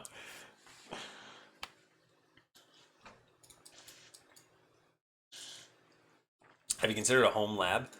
My most recent version will be a micro ATX chassis with a couple drives. So it really doesn't have to be a big rack like the subreddit usually has. Consider what your thoughts are on that kind of setup, whether it's useful, huge waste. I am not sure what this is, Turbo Dave. A home lab? I've never heard that term before, actually. Yeah, what is a home lab? Because what this sounds like is a server to me, but I don't know what it's supposed to do. Let me see if this is a term. Home lab. Okay, here's what came up. Dehumidifiers, refrigerators, air conditioners, and a toaster. Oh, it's probably, okay, it's probably this subreddit. Let me go look. All right, home lab. Welcome to your friendly home lab where techies and sysadmin share the lab's products, build. I still don't totally understand this, but it does sound like it's server stuff, right? Yeah, I'd recommend a microwave for this, Turbo Dave. Really, you can toast those bites. I'm sorry, I can't comment on this too much. And I don't know if Turbo Dave's still here or is going to watch the VOD or something. But if you have a follow-up, I'd be happy to answer. I don't know what we're talking about. All right, do you have a systematic way to go about prioritizing requests, cost-benefit ratio, put the highest value on top? I think there probably is some system to what I do, but I think in general, it's always such a case-by-case basis that it's hard to generalize. I know I started that sentence with in general and ended with it's hard to generalize. What I mean is, sometimes you'll have a problem that does not seem very pressing, but that has gone on for so long that you have to solve it. And so there's that part of the equation. How long has it been out there for? The second is how many people does it impact? The third is when it impacts them, how big is that impact? Is their account getting deleted, or is just a UI setting getting reverted somewhere? There's so how much time will it take a developer to fix? What is the repercussion of this? There's a difference between a low impact but also like one line fix kind of thing versus a high impact but is going to take a team like a month to work on. And yeah, so I think generally what I'd say is consider all of those dimensions of like time to dev, impact, that's number of users, the impact of the problem itself, any other repercussions that might happen here, and then filter all of that into a team triage. That's pretty much it. Like, your opinion might not be the same as someone else's opinion. They'll provide insights that you don't necessarily have. So it's consider all these things, but do it with your team. I think that's the best. Any advice for self-teaching? Just starting my journey. A lot of my advice is covered here for learning programming, but it doesn't necessarily involve self-teaching. I think the properties are sort of the same between being taught and self-teaching, but I think there's a certain amount of discipline that goes into self-teaching. So what I think are similar is note-taking. I think of note-taking as just supremely important. So I would say start building those note-taking skills and start taking notes even if you don't feel that you're building the skills. The other thing is identify your own gaps. Don't be shy and don't induce guilt. Your gaps are gaps because you haven't learned them at the beginning. It's not like you've been in an industry for 50 years and you have a gap and that might make you feel bad, but even then it shouldn't. It's just a gap. And then identify where you want to go. So you might say, look, I don't know front-end development. I also don't care. I don't want to do front-end development. And I've done this myself for certain things, not necessarily programming related, but for example, I don't know how to draw. I cannot draw to save my life. I also don't care. I just, for whatever reason, have decided there are other hobbies I'd rather pursue. So that is a gap of mine that will probably forever be a gap. And if that changes at some point, then great. But the reason why this is important is like, you got to be cognizant of where you are, where you're going, and also where you've come from. And then the actual facility of taking notes of learning is, taking notes, like making sure you're making progress. And the other thing I always say is focus on having fun and making progress. These two things are really all that need to be there at first. Everything else will follow from that.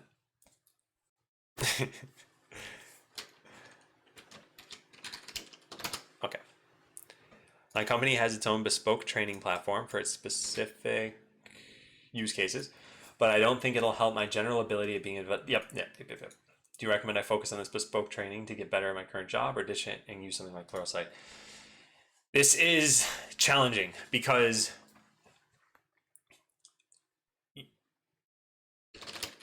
there are different things kind of pulling you here. One is you work at the company and you don't know fully what that training involves and how it will impact you. Two is actually this is pretty much my advice, I guess. Yeah, is so do the training, I would say. Um, you have an opportunity now to do this training, and presumably that opportunity comes with a certain amount of time allocated toward it. It might not be the best use of your time, but anything that you should have learned during this that you end up not knowing, they'll probably point to it and be like, well, didn't you learn it from this training that we made specifically for this? So yeah, if you find out that you can skip anything, let's say for example, it's broken into 1 hour chunks of time and there are 10 of these hours, and you find out hours number 4 and 5 are not helpful for you, yeah, see if you can skip something like that. But if you're uncertain about the value of it, I would say it's probably best to err on the side of caution and still do it. And this all depends on how long it takes too. If we're talking about like 3 weeks of time, yeah, that does change the equation a bit. But if we're talking about like 3 days, probably just do the training. Trying to draw diagrams by hand. I just can't make a perfect right angle for those rectangles. Oh. Do you need note taking? Yes. Yes. Note taking to me is timeless in that it helps you reinforce what you've learned as you're learning it. It allows you to look back in the future should you ever forget it, and it allows you to share it with other people. So it's a reference, it's an actual learning tool, and of course you can cut down on other people's time spent taking the notes. So the notes that I have, for example, if you were to go through and look like, hey, what did he learn about Golang or something like that, you could see this. And what I tend to do is pepper in a bunch of reference links so that if anything is unclear or later I come back to it and I was like, is this even still the case? I can just click the reference link and go see. So look at how much of my notes are blue compared to white here. There's a lot. So I think they're very, very important. I think having some amount of note taking is good. You don't need to go extreme with it. And I'm glad you like the question queue system. I only just made this for the third mentoring session. Have I tried Notion? Yeah, no. So sorry. I was thinking of another program. What was I thinking of? I was thinking of some music program. No, I have not tried Notion. Okay, so next question. What does your dev cycle look like? Do you do agile with sprints? Do you have tickets? How does priority work? I probably can't talk about this. And maybe I could, but I don't think I should. So I'm sorry. Yeah. I have to be very careful about what I talk about when it comes to work. And here's what I can say on a meta note here. If I know something is public, I can talk about that. So it's like YouTube exists. I could be like, oh yeah, you guys see this video on YouTube? Yeah, that's obviously not a problem. That's a very innocuous example. But I might be working on something top secret. I might not be working on something top secret. I don't even know if it's top secret or not unless I know for sure that something public came out on it. So things like, do we have sprints? It might seem like it's innocuous, but I'm probably just not going to talk about it. For Botland, I wouldn't say there were official sprints, but looking back, I probably should have set. I don't know, actually. Yeah, it's hard to say. For Botland, there weren't really tickets exactly. There were only 2 developers, and the second developer, Hideo, had only joined for the last, I'd say, like year and a half. And he did great work and everything. I'm very happy with how that all went. But tickets are for management, and if all the management is just for yourself, you can do whatever works for you. And then how did priority work? Priority probably wasn't done correctly. I probably should have aimed more for an MVP, and I didn't. Yeah. Nope. I just typed git, not git queue. Okay, struggling with leak code type problems. Is this something that comes with doing problems over time and being exposed to a breadth of them until you understand the types of questions and what solutions would look like? Yeah, I think so. I think there are 2 parts. I think the 2 parts are, 1 is just exposure, and then 2 is identifying patterns. You will be asked the same general question multiple times, but in slightly different ways. So in one way, it'll be phrased as though it's like a sorting an array problem. And the other time, it'll be like sorting a list. Just a dumb example, right? These are pretty much the same. There's some slight differences, sure. But can you identify that pattern between them? However, the first time you come across something, you're not going to know that that's necessarily a solution to this. You might be able to think about it, but you're basically reinventing the wheel at that point. And this is very, very important to realize. Let's say you came across a problem that was, hey, how do I find a number in an array? Again, simple problem. And let's say the solution is binary search. So a problem is like, find a number in an array. Maybe we say it's a sorted array. And then we say the solution is binary search. If you've never heard of a binary search before, could you invent it yourself? Yes. Is that the point of the question? No. It took a lot of computer scientists, a lot of time building on all of everyone else's expertise to get to the set of data structures, algorithms, methodologies, everything else that we have now. Every technology you see, it's not like someone just in a vacuum completely invented that from scratch, had made a computer from scratch. So you shouldn't be expected to do that same thing. And this is where there's diminishing returns on even just doing these problems. If you focus on this question of, oh man, how do I find a number in a sorted array? You come up with a naive example of, okay, I'll just iterate over the array. Sure, that works. Cool, you found it. Then go a little bit further, maybe 10 minutes, 15 minutes, and see, can I come up with a better way? If not, don't spend 10 hours trying to get to, okay, what's the O of log n solution for this? Because while you might have invented binary search along the way, you're not going to invent every single algorithm for every other problem that you come across. So yeah, I think it's a combination of these couple things. I derive integers from first principles every time I begin a new project. Yep. To make an apple pie from scratch, you must first construct the universe. So Vivek asks, how do I know if I just don't like my job or if I don't like software development? This is a very prevalent question that I don't think I've seen asked as much as I feel it's prevalent. Because this, if you think of your situation as layers, so you think of it as you have a company, you have a what do you call it? A management chain in that company. Then you have your lead at the top of that or at the bottom of the management chain. Then you have your actual role, and then you have your kind of domain of work, and then your responsibilities. Excuse me. And all this is in an industry, which is in a realm of work. I don't know. I'm maybe expanding this a little more than I need to. At any given point in this chain, there might be an issue. You might hate your management chain. You might dislike the company and how they do things. You might dislike doing computer science for the medical industry. You might hate doing it for just computer science parts of it. Yeah, so how do you identify where this is? And here's what I'd say. I'd say there are a bunch of questions to get you kind of close without definitively answering this. So for example, have you ever liked software development? What have you liked about it? What do you dislike about it? Can you mitigate these things? What else? How would you get to liking it? So this is a cool question because it's a level of indirection. It's not what do I like, which is just a direct question. It's how would I, what circumstances would need to happen for me to like it? If you can answer these questions, this will probably give you more insight into what you like and dislike about it, what you actually want out of your job.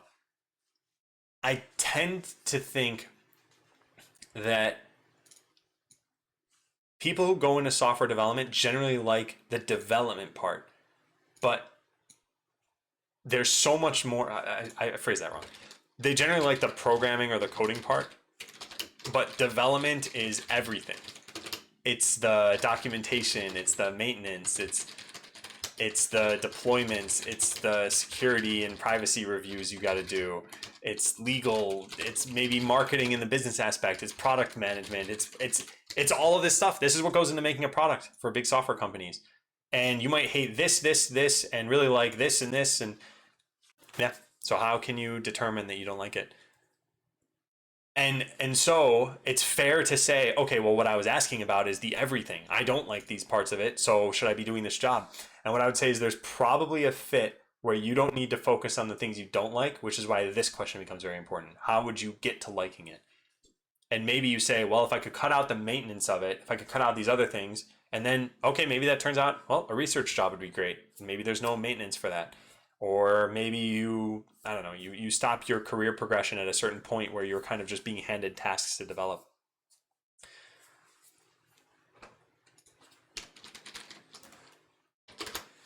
So, and one last thing I'll say is kind of prod each variable and see where you end up with. So, if you think maybe it's my management chain, you could try to think, well, would another manager change that then? Maybe you think it's my role. Would I prefer to be an architect rather than a developer? So, yeah, kind of push all those variables and see where they land. Have you ever been in a situation where someone didn't know relatively basic things that they should know? Is there any being judged feeling in top companies in such situations?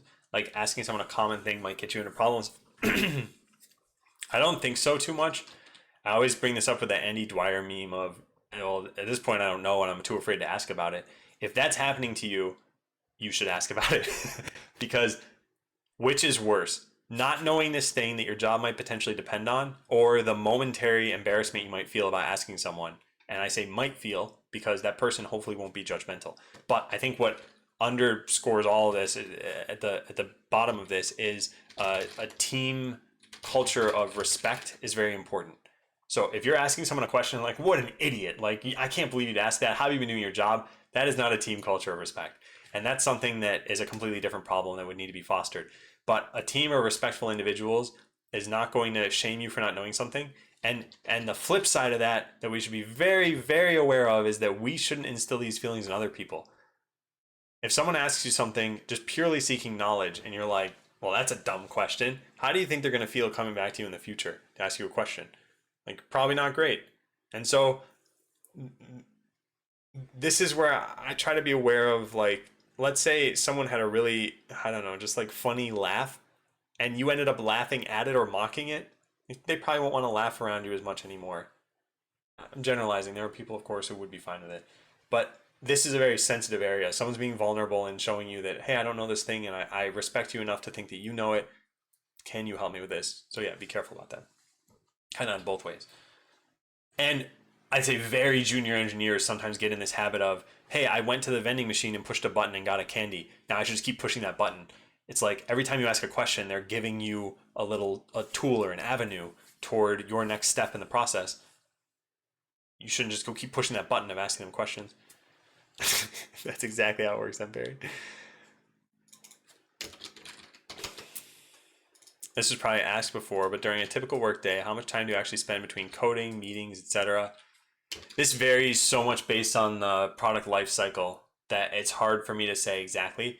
There will be some days where I'm just doing design. There will be some days where I'm just doing coding. There will be some days where I feel like they're taken over completely by meetings. The average ratio for any of these things is maybe constant for like a small number of months. Then maybe you hit a different part of the product life cycle and now it's different for the next couple months. Maybe it's more meeting heavy, maybe it's more design heavy. So I can't necessarily answer this. With Botland, it was pretty stable. It was like 80% programming maybe, and like 20% everything else. And then toward the end, it was like 0% programming and 100% stress. No, it's like marketing, outreach. I don't know. It's just a bunch of like design and planning. It all definitely changes. Do you use OneNote at work? No, this is something I did comment on earlier because actually someone in the stream told me this. They worked at Google and they told me this, so I thought, okay, it's safe for me to share this now. So OneNote is generally not allowed for a couple reasons. One is by default, it stores to another company's cloud. And two is Google has their own products for this. And it's not like Google says you have to use our products, but in this case, it's like, I'm using Google Docs instead. And it's worked pretty well. I think the true test is going to be 2 years from now. Am I able to find things from now? And if the answer is no, then I guess it wouldn't have worked all that well.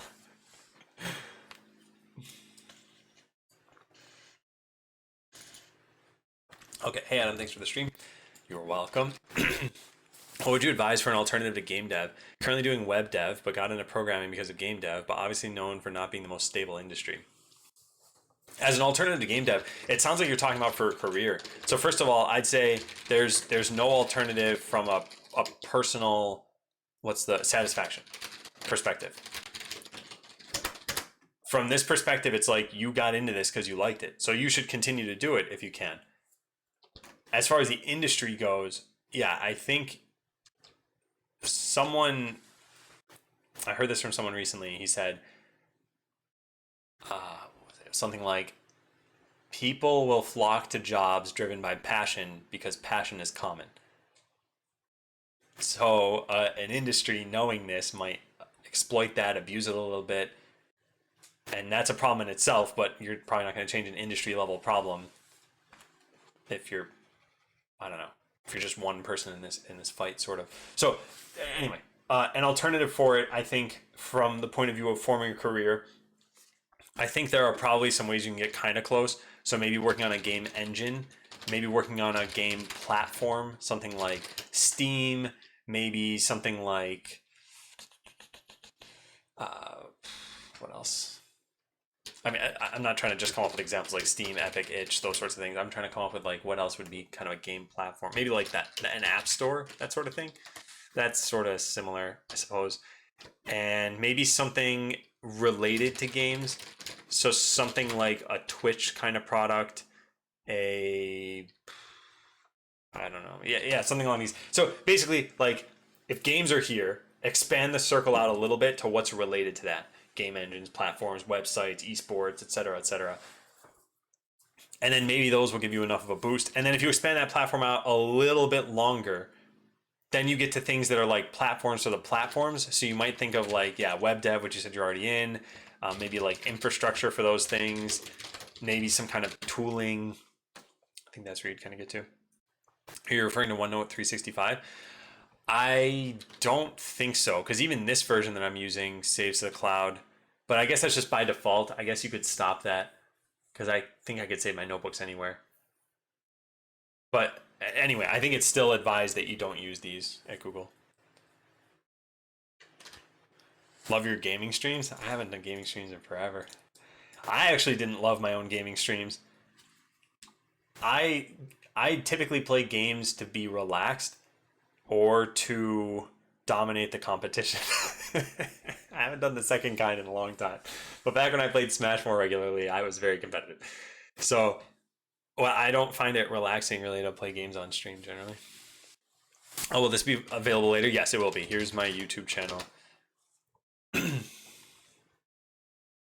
Oh, cool, Luke. Yeah, thank you. And I really should put this caveat somewhere that like I'm just a person. It's not like I'm being paid money to do this or something, or that I've been in the industry for 50 years.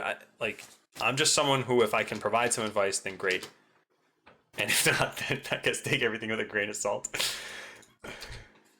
How harmful can it be to work in a company with all juniors in the engineering team without a lead? Should I leave for another one early on to develop my career? Okay, so not only is the company all juniors, but you're saying you are also one of the juniors in this company. That's tough. Yeah, that's definitely tough.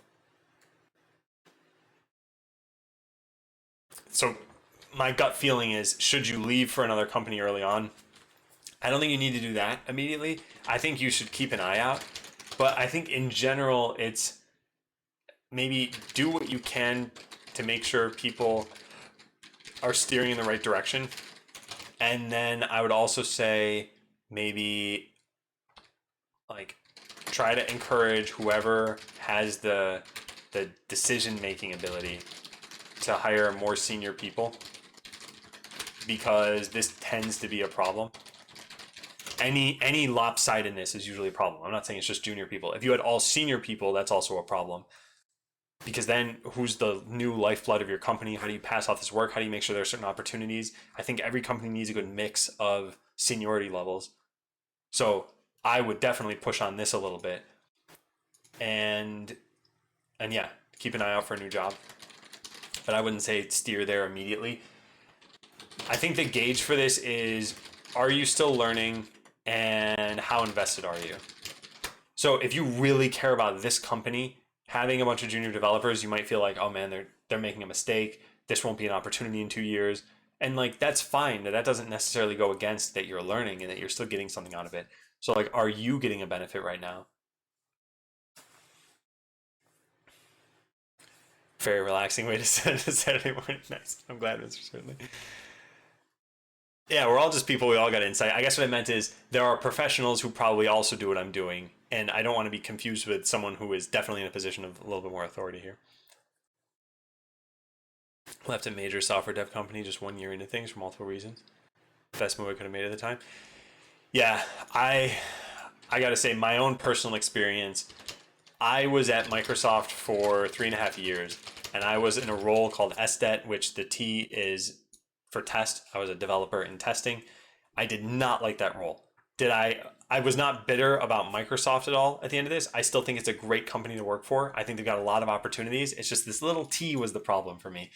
I think if I were a developer there, it would have been very different, would have probably been fine. I should have left this job sooner. In hindsight, I wasted some time in my career. I think at like the 2 year mark, I could have left and I would have, everything would have been pretty much the same. Now, I happen to get incredibly lucky because there's an employee stock purchase program where you could buy stock at like 15% off. And the stock back then was, I think, $26. And now it's $232.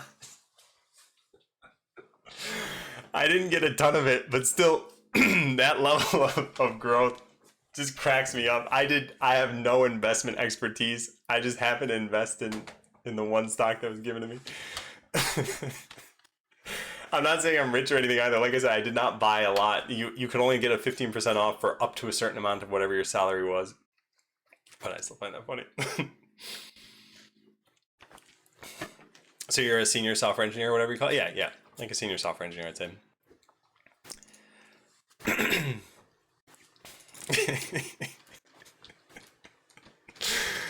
I just find that hilarious. Okay, cake or pie? Cake, for sure. Cake is just so much more varied. Also, ice cream cake is the unsung hero of the cake world. I just want to throw that out there for everybody. If you haven't had a good ice cream cake, you haven't really lived. I'm trying to turn off as many lactose intolerant viewers as I can. Yeah, this is the life right here.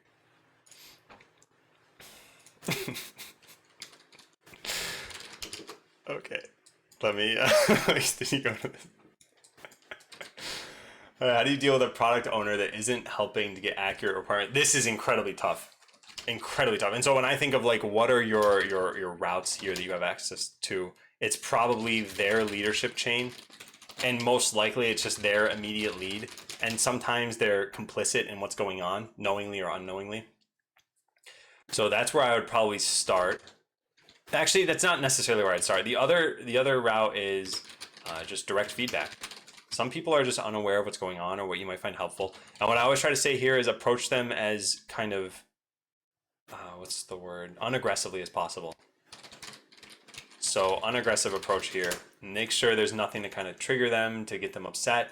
And just say something like, hey, here's a problem that I noticed. You know, that like we have this project that's been going on and the requirements aren't very clear. So some developers went off into this route and did something for a couple weeks, and then it turned out that we just threw away that work. Is there any way that we can work together on this and maybe get more accurate requirements?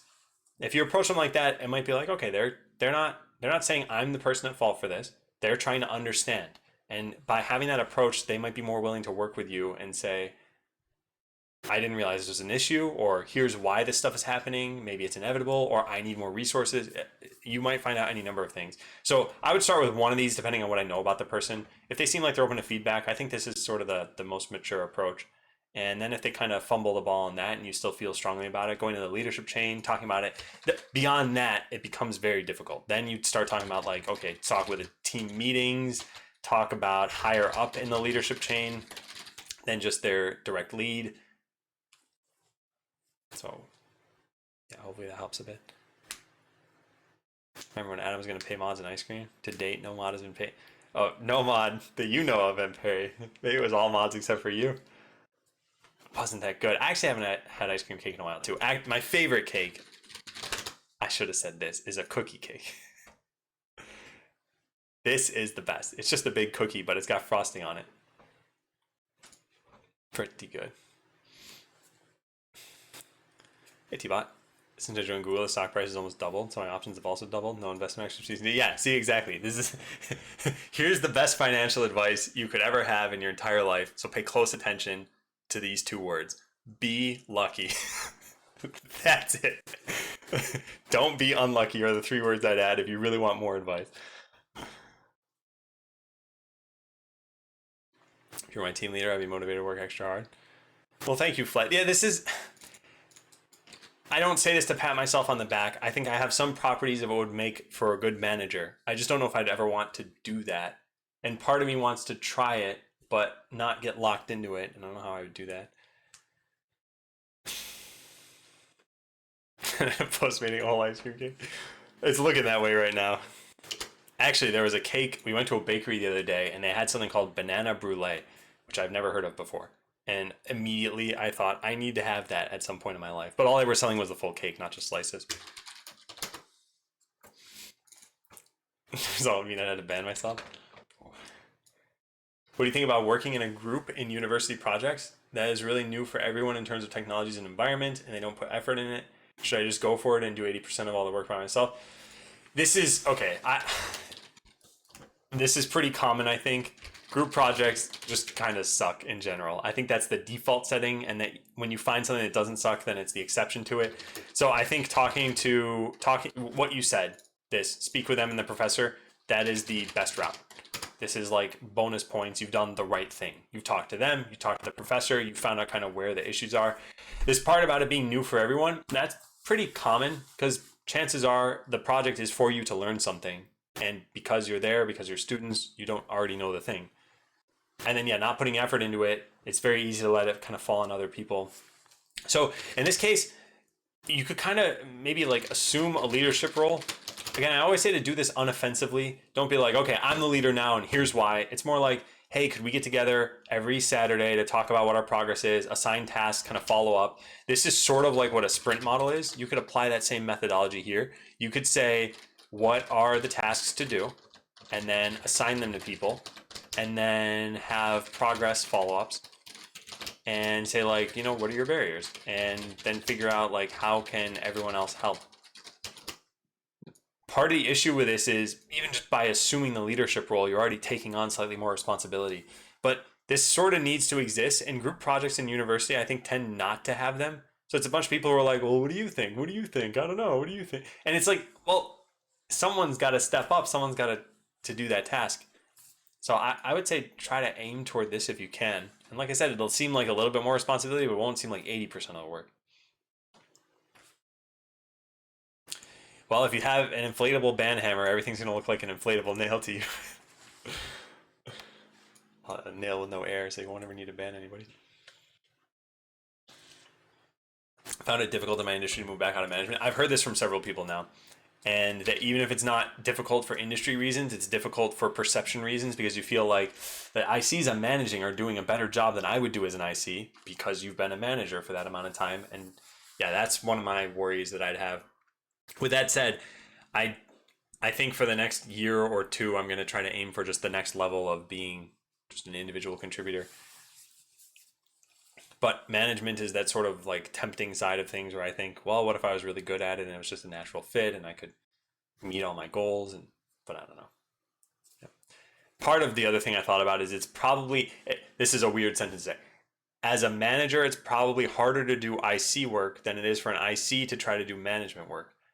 You still get delegation, you still get sort of triaging tasks, design, etc. as an IC, but not such that it's your job responsibilities to do some of that. It just happens. It's exactly another consideration. Not sure whether to go into management and stay with a more technical role.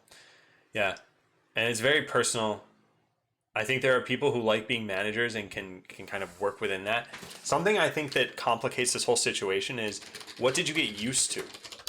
So a lot of people that I talk to who go from IC to management, if you think about it, for probably the majority of your schooling, you functioned as an individual contributor. And by the way, that's what this means, individual contributor. You functioned as an individual contributor. You were doing your homework assignments, you were doing whatever else. Then you got to a job, you were doing what they kind of assigned to you. Then you got some more responsibility and you were designing it yourself, but you were all still an IC for that time. Then you became management, and now what you were used to got flipped on its head. such that you can't say you were a manager for as long as you were an IC for. After another 10 years, when you don't have that, well, here's what I keep trying to steer myself back toward, maybe things would have changed and you could analyze it from a different perspective. But yeah, I think it's very difficult because you have momentum built up. Too many companies don't have a good career path for senior engineers. Yeah, and this is what I found. If there is a company that is like a purely a software company, I shouldn't say purely, but mostly a software company. And what I mean by this are things like Netflix, things like any sort of like software as a service, any sort of platform as a service, that sort of thing, like Microsoft, Google. Any of these sorts of companies are software companies. And typically these companies know what the value of ICs at high levels are. And so they'll have a career path for you. So I worked at Microsoft. I currently work at Google. Both of them for sure have like an individual contributor role right up until pretty much the highest levels. Yeah, sure, you do hit a point where probably you need to become like a director or something. But that's still very high up in the chain. So yeah, it's practically unbounded. Group projects are simply garbage. Everyone will have the same goals or ambitions. Yeah, but this is what reflects the working world too. I remember being in university and I remember thinking, you know what's going to change this? Money. That's wrong. It does not change anything. When people are making money, what I thought would happen is, oh, everyone will just be motivated now because they'll have money on the line, right? It doesn't work that way. Some people still try flying under the radar. Some people just don't care. And some people, they care. They are not trying to fly under the radar, but they're not necessarily very good at what they do. There's all sorts of different people you'll come across. And so the takeaway is you better get used to it soon and how you overcome those problems. Because another thing is it's one thing to point out problems, it's another to point out solutions, and it's yet another to act on those solutions. So everyone can do step number one. Very, very simple. This steak tastes bad. Point out solutions. Yeah, that's sometimes easy. It's very difficult in the product world because think about a product you dislike. Let's take a game example. Let's say you're playing, I don't know, Super Smash Bros. And you're like, this character's unbalanced. So you pointed out a problem. What's the solution? You might say like, okay, I've got some concrete things. What if we were to change this? The issue is a lot of the times it has such a ripple effect, impacting things you didn't think of. And with I guess a video game is a bad example because maybe there isn't a huge ripple effect. But with software, a lot of times it's complicated. It's intertwined with other problems.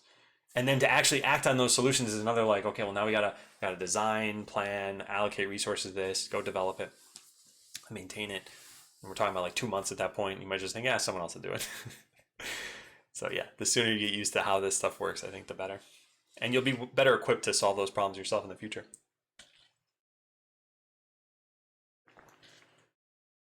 Management's almost always promoted from within. So if you get laid off or want to leave, you're probably not getting a management job at a different company. Yeah, I can't speak to this too much because I don't have experience with that. But that does sound like it'd be difficult.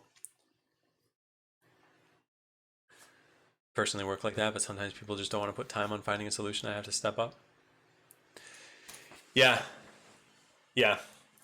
And this is what I've noticed, at least where I am in my team, my organization. I think if I ever saw a problem like this, that it'd basically be like, okay, well, Adam, go fix the problem. If you're at that point in your career and you have the means to do it, as in no one's stopping me, there's not really red tape around it. Seems like only some companies, generally on the larger side, have enough space for roles to grow an IC above just senior. Yeah, and what I was trying to get at is even this all depends on what people want out of their careers, right?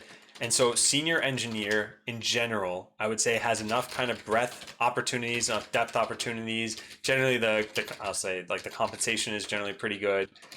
And just the level of responsibility is usually pretty good, such that if that's the highest thing you get to at some companies, it might feel like that's totally fine. I don't want for anything else. But yeah, that means this term doesn't mean anything standard. So there could totally be a company where you hit senior within 5 years and you think that's not all there is to software engineering. Hey, Krabby, it's going well.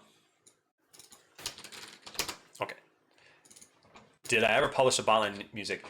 No, I haven't yet, but I realized that it would be a little easier than I think. Let me write that on a note for myself. Publish the botland music and tell SciMaster.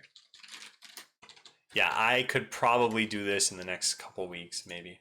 There's actually something coming up. You guys know I've treated April Fools very seriously every year. We are, what, 2 days from March? March is like the, gotta prepare my April Fool's joke. I have the joke pretty much. I've got the script written out. It's gonna be a video. I'm not gonna tell you what it's about. But I need a piece of hardware to do this video, and I don't have it. And then the whole video is gonna take like 10 hours to do. So I might not get to this anytime soon, but I'm really hoping to get to this soon. In fact, I really gotta focus on that probably. But it's a very goofy joke. Although all of my jokes have been very goofy, so you guys should be used to that. But yeah. Be the one to fix problems for everyone is not as fancy as it sounds. It'll soon turn into fixing problems for others that you won't have time for your work. Yeah, and that's why I think setting precedence is really important. If you basically make it your job to fix people's problems, that's fine if you're rewarded for it. But if it's not your job to do it and you still have expectations, you've got to pump the brakes on it. Senior devs just solve problems faster, right? So there is a point where you'll solve problems faster, and that's the only measure. Is like, oh, hey, you developed this. Well, now you developed this a little bit faster. But I don't think that's what senior dev is about. I think senior dev is about tackling more of the responsibilities of all of the development lifecycle, such that you're cognizant and are making proper decisions at any point in that path. Hey, Versace, what do you think of the transition for software engineer? Oh wait, never mind. You put IQ at the beginning. Ignore me. I'll get to that in a bit. Yeah, I'm just doing the April Fool's project. Would that be a dream job for me? I think it'd be pretty cool. I don't know about dream job. Oh, I'm not going to outdo last year. Last year was, from a technical perspective and planning and everything, that was very difficult. This one is just a goofy joke. It's more along the lines of that clip, I guess. Do you have any method for remembering everything you did at work, like writing it down as a document? Yes, I do. So I have a journal spreadsheet, and every single day that I've been at the job so far, I'll just tell you what the columns are in this. So there's a date, there is bullet point number 1, bullet point number 2, explanation, and artifacts. And so the date is pretty obvious. Fill in the date. Bullet point number 1 and bullet point number 2 are meant to be very fast things that are standardized for me. So for example, number 1 might be something like, let's say like automation work. I'm making something up, right? Then number 2 might be something like design doc for water bottles. And then in the explanation, I write whatever long form thing I want to write. So I might say something like, the morning started out great. I did a lot of work on automation. I don't know, whatever fits in here. And then the artifacts column is for something like links to docs, presentations, recordings, anything that when it comes time to roll this up for the performance reviews, I can just go down this list basically. This has been really good. So I've only been at Google for 4 months. I'm not expected to be like a regular developer at this point, where at 4 months, with the amount of achievements I've had so far, this would be a bad performance review if I wasn't new. But I'm new, so it's okay. But in the future, when I go through this list and I look through it and I see, hey, automation work showed up on 7 different days and I've got an artifact for it, now I know, well, this was a big chunk of time. I better fill this into my performance review. Yeah, don't tell anybody, please, guys. Google's going to release a bigger water bottle than this one. It's going to blow you away. All right, what was your most difficult CS class? How'd you handle it? I think the difficult CS classes were difficult for different reasons. There was a teacher, the teaching style just didn't really mesh with me. Then there were some where there was difficult subject matter, or it was a little bit hard to see where it fit in. Let me see if I can remember enough to think of what was the toughest there. Because, like, for example, some of the calculus classes I did weren't the easiest, but it's just because calculus is somewhat difficult, and how I handle it is like I just had to study, So I don't know if I'm going to have a great story out of any of these, really. Yeah, I think the majority of the time it was that I needed to spend more time doing things. And hey, Timon. And unfortunately, I was not at the level of kind of maturity in either my own mentality or in my processes, such that I couldn't have overcome them the same way I would now. So now, if I have difficulty, I feel like I have more of a tool belt for fixing that difficulty. and I'd be able to identify what's going wrong, how do I get to the conclusion for it. And by the way, this is that difference between like junior and senior in thinking and working. So now I would probably pursue office hours, for example. I never did this in school, I'm pretty sure. Maybe once. And I don't know why. I just didn't. I just thought, no, I should learn in a different way. When like this is your chance to talk to the professor and find out from the professor. This is a great resource. So yeah, I would probably go about things very differently now. Are any of my colleagues watching these streams? I doubt it. Actually, yesterday was the first day. It's been 4 months. Yesterday was the first day I was like, for some reason, I did not steer the conversation this way. My teammates were talking about, oh, hey, what was the name of that automation game that somebody made? And they were talking about Screeps, which was a stab in my heart.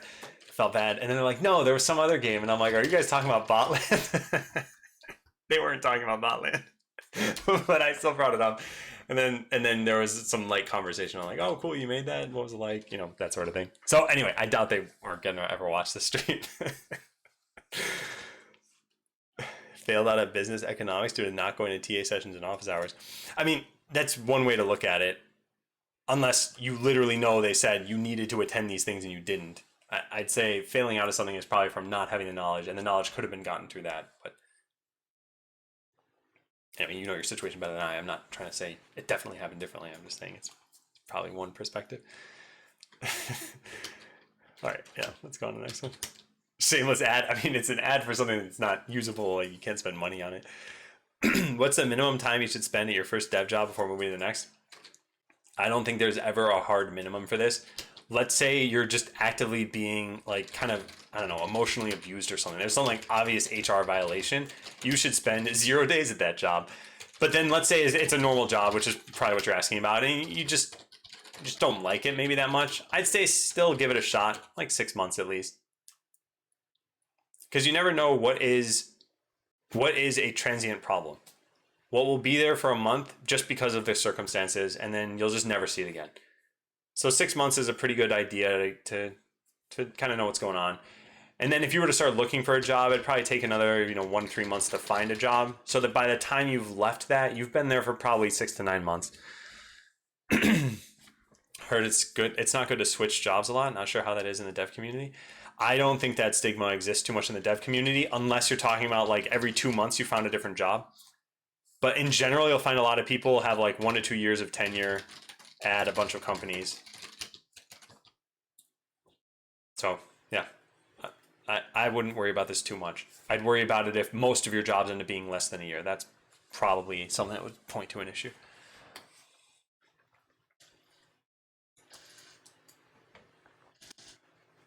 You think a retrospective every 6 weeks is useful if members of the team are working on different projects at the same time? Yeah, I think so. I think this is all just what does the team think? Because my opinion on this wouldn't really matter if these particular members say, no, that's not going to be helpful for us. But in general, if you're all working in silos, it's nice to come together sometimes. It's nice just to have insight into other people's work.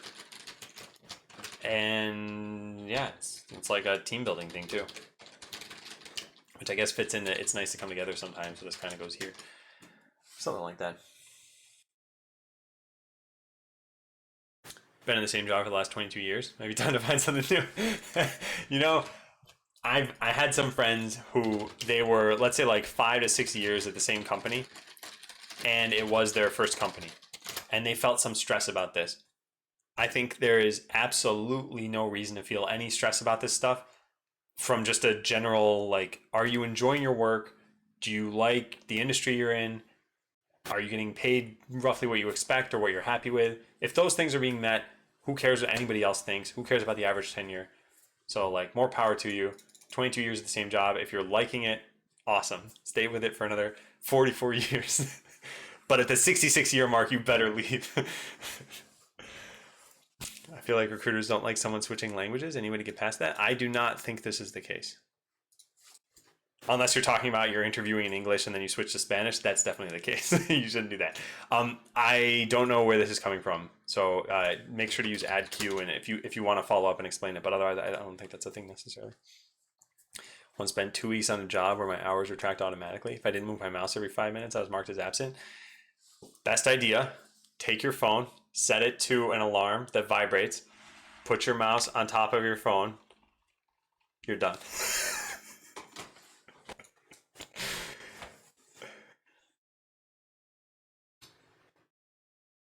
In my case, I have great coworkers and I'm lucky to have great direct managers. Yeah. Yeah. Can you explain what a manager is in the US? In the UK, it's kind of rare to have a pure dev manager. Most of the time, it's leads, seniors, heads of, etc. Have a higher management percent than hands-on code. Management means a bunch of different things at a bunch of different companies. So I'll kind of share what I've seen in my experience. There are people managers, and their job is essentially like make sure people are happy, have good career paths, have no blockers, kind of etc. There are pure like tech managers, and their job is make sure the project is going well. And then there's some like kind of hybrid where they have to balance the goals of the team and its individuals along with the project itself and its direction. So it's really a spectrum. And in general, when I hear manager, I think of, I don't know. Yeah, it could be anything. And by the way, anyone else in the US who wants to share what they consider managers to be, that would be good. You know, someone that scripted their entire jobs, they just ran the script and sat there for the rest of the day. Okay, let me see. So hi Adam, long time no see. Hi Versace. Now's the right time to say hi. What do you think of the transition from software engineer to solution architect? What would you consider in your opinion and to some extent the up or downsides? I think we need to define what the solution architect role is because I'm a little bit fuzzy on that. So in my mind, it is like a very design heavy role, but I think it can involve coding. So if you don't mind clarifying, I could answer that a little bit more. But anyway, as far as the ups and downsides, I think that's personal. So what I would say is just write out a pros and cons list, and literally just like pros, like I like developing, and as a dev, I do mostly that. You know, whatever else. I have autonomy. I like my current team, and then really just try to weigh those and figure out what is meaningful to you. Excuse me, I'm starting to cough. Okay, we're gonna probably wrap this up. How about this? I will allow up to 67 questions. I'm not still muted. You got me that time though, I'm very. Okay, so at number 67 is the final question. Yeah, because I'm starting to cough. It's been about 3 hours. I'll answer all the ones that are still in the queue. Would you feel comfortable sharing where you went to university or college? Yeah, unfortunately, I would say no to this. There are some things that I've been secretive about for long enough that I think I must have had some good reason at the beginning, even if I can't think of it now. I know that's not a good reason for doing things. A foolish consistency is the hobgoblin of little minds and all that. But yeah, I don't think I'm gonna do this. So yeah, sorry about that. Are there any resources for reading feedback on a resume? I'm finding it hard to even get interviews. Feel free to use Discord for that if you want. So I don't mind if you post in the show and tell Discord. You could just say something like, oh, Adam said this is okay. Does anyone mind looking over my resume? I've given resume feedback. I've had a lot of kind of weird things happen ever since starting the group mentoring stuff. Actually, it's not worth sharing that. Never mind. That was irrelevant. Just ignore that. Yeah, so feel free to share on Discord. Beyond that, I can say that I don't know, but that you probably have friends in the industry. You probably can find one of those interviewing sites and maybe do a mock interview for somebody else and then say, hey, do you mind looking over my resume? That could probably work. Oh yeah, and subreddits too. Yeah.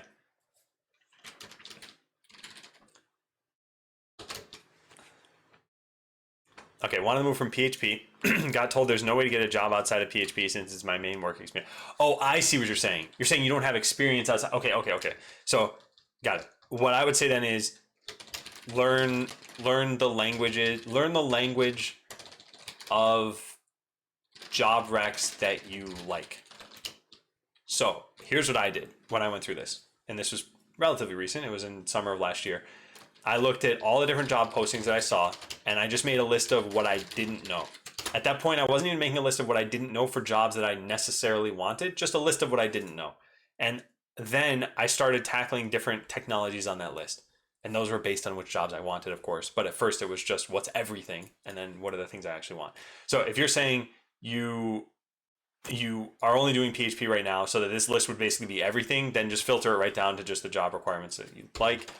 And at that point, yeah, set out for like a small personal project and probably aim to make it open source, whether or not it's quote unquote good. So put it on GitHub and then go learn that thing and really just like kind of take a stab at it and see if you'd like it. Because for one, you don't know if you will like it and you'd be getting a job in it. And two is then you'd have something else to put on your resume. Three, you'd just be learning. Like technology, I feel, is almost always about learning at this point. It's very rarely going to be that you're just an expert and your expertise is just going to carry you for the next 10 years. Like I think that's probably very rare. It probably does exist, but it's probably not a common aspect. Hey, Greenwave. Mostly work experience. Did Django OSS stuff. I think that your personal experience should still count for getting a job. I've gotten jobs for languages I had never used professionally before, and it's been fine.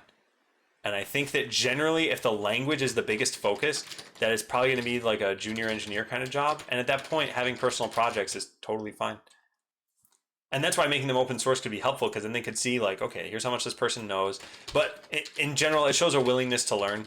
And I think that's what's really key for a lot of this. It's like, hey, I've used Python before. I did some Django OSS stuff, but I'm not super familiar with it, but I'd be willing to learn it for the job. They'd probably be like, yeah, cool, we can teach this person. Or rather, this person can be taught, even if they're not the ones teaching it. Coworker is 70 years old, who's really good with React. I think that's awesome. I think that's really awesome. Got shot down by the other one. Thanks. Yeah. Remember, it's a discussion, and both people have things that they're looking for. So the recruiters, their ideal situation is, hey, here's the perfect candidate, and they're just going to slot in and just start working. It's going to be like a race car at the start of a race. And then what you're looking for is like, is this a good fit? Am I going to learn things from this? Is the team good? So if they say something like, well, I don't think you're a good fit because you don't know this, you could say something like, okay, what if I like started to learn it and a week from now we had another conversation or something like that? Like that's the kind of pushiness that I think is okay. You're not, badgering them every day, but it could work. I've actually taken that route in the past. I said, okay, look, I don't fit the needs right now. What do I need to do to get there? And they told me a couple of things. And then I spent a month. I went and learned those things. And I came back and then I got a job at that company. And this isn't, I'm not trying to, there's a lot of this like, well, if you just have the gumption and just show up at the bank branch and hand them your resume, they'll be so impressed they won't even look at it and just give you the job. This is not that kind of advice. This is more like, find out what they need, try to pursue that. Hey, Avery. And yeah, I'm doing well. I've been on very rarely, as I mentioned earlier, it's every other Saturday, and it's been for like 2 to 3 hours, and they've all been these same thing of just group mentoring sessions. And so I'm trying to just provide as much value as I can. Have you always been an extensive note taker? Was it always a thing you did? Or did you sign far? Oh my God. Start finding practical value. What a spoonerism that would have been. So I can trace this back to one of my first jobs where I was being asked, what did you do today? And I had no clue. It was like the question of, what did you eat for breakfast? Where sometimes you just blank and you just can't think of it. And it was, 2 hours ago. And I thought, this shouldn't be happening. So I just started writing down everything. And then I realized there was a lot of value to me writing that, because I'd get sidetracked. Like imagine even in just this document, I get sidetracked and I come back and I'd be like, oh, every other Saturday, 2 to 3 hours. What's it talking about? Oh, yeah. Oh, yeah. Note taking. Okay, cool. Yeah. And then you just resume. You recover this context that otherwise would just be lost. How many times have you looked to the side, looked back, and then forgot the task you were working on? To me, it happens enough where I thought the notes were helpful. Will this be the last one? No, this won't be the last one necessarily.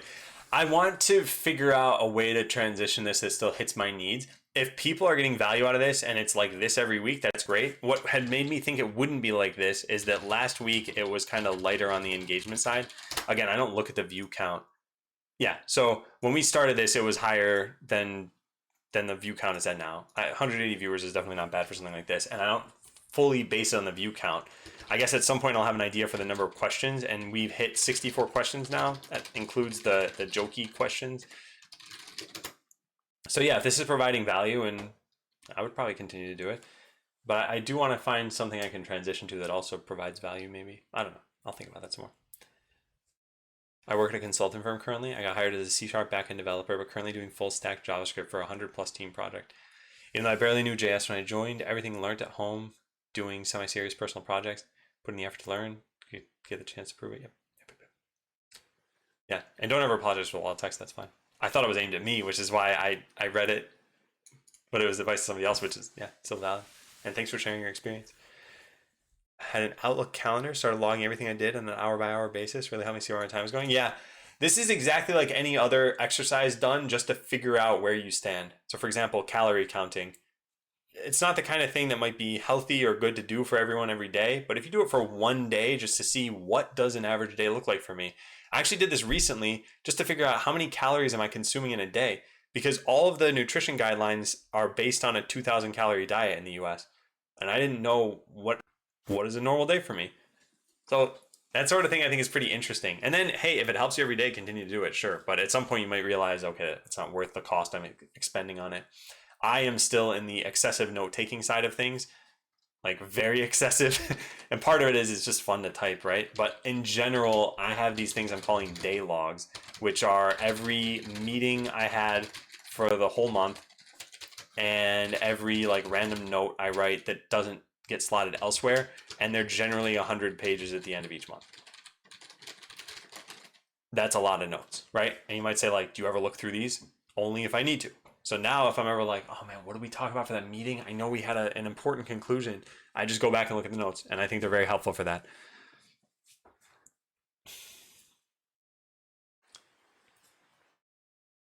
Would you consider creating the tutorial files as note taking?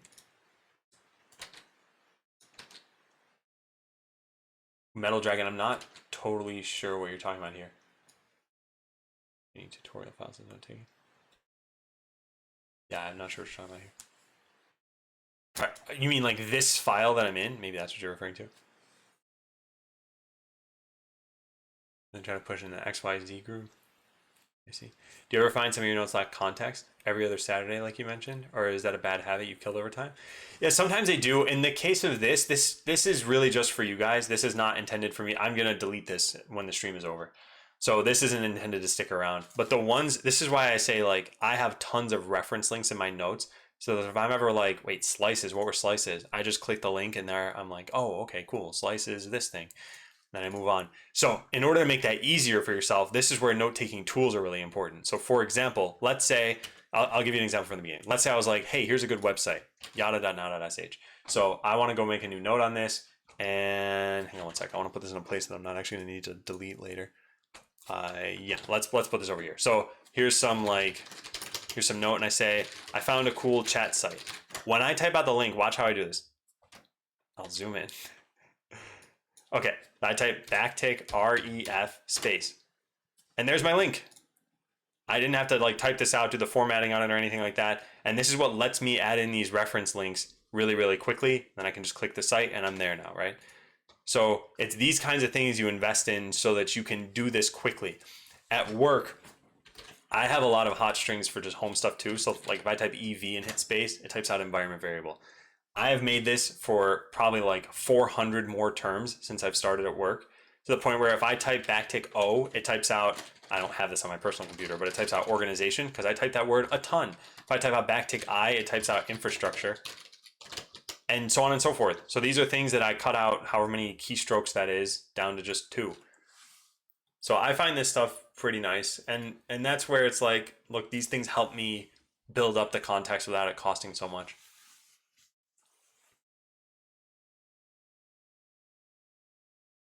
Yeah. Really hope you're backing up that notebook to several locations. It's in the cloud. Every once in a while I save it to an external hard drive, I think, but not very frequently. Found it hard to take good notes during meetings in particular. Any advice? Honestly, the best advice is not very practical, which is become a Twitch streamer for like 3 months, because I think I've gotten pretty good at typing and talking at the same time, so that when I'm in a meeting, I am generally able to like keep notes for myself for a whole meeting with someone and also still have a conversation with them. So I found that to be pretty good. Other than that, I would say develop shorthand, like how I said, even if you don't have hot strings like this, that you could always just type org instead of organization or infra or something. Obviously, that those are pretty apparent to most people, right? But then other things you might do too are come up with this kind of note taking system. And these I uploaded these a while ago. If you type AHK, this is for Windows. You can download AutoHotkey. But even yesterday, I just made some of this. I was typing in some musical notation stuff, and I made it so that if I type half dim 7, it types out this symbol, which I have no clue how to type otherwise, and superscript 7 Unicode character. And yeah, this works for typos and stuff too. So if I ever type te, it just autocorrects itself. And during the tutorial code challenges, for instance, like slice. So instead of making notes, you do a small bit of code and create separate files for each.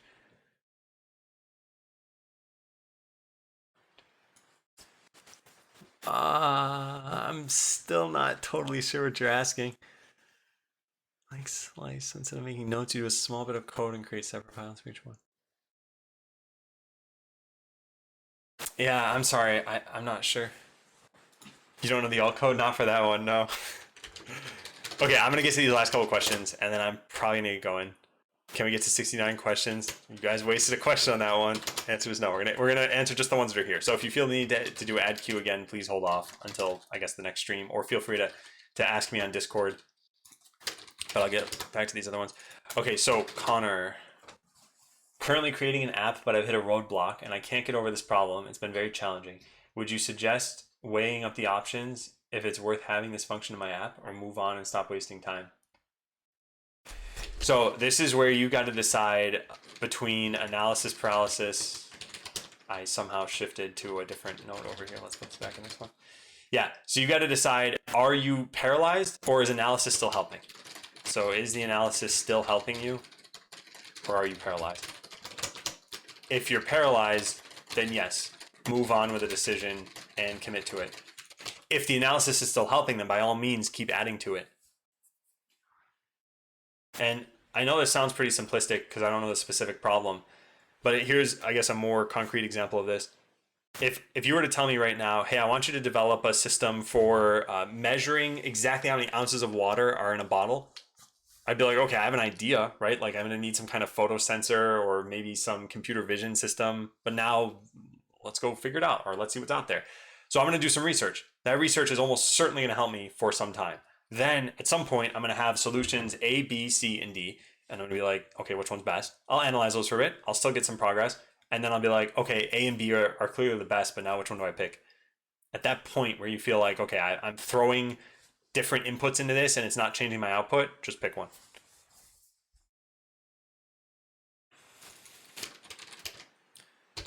Okay, next question. Do you have suggestions on becoming familiar with a large code base when you first join a project? I've been at my position for a little over a year. Sometimes I find myself clueless about certain areas. Feel self-imposed pressure to think of myself, whether the other engineers expect me to know it. I have some quick suggestions, and I'm going to cover these, I guess, yeah, a little bit quickly. You've been there for a little while, so one thing I would do, you could talk to other engineers. You could get documentation to be better. So either you do this as you go through, or you delegate to someone else. You could kind of debug your way through the code.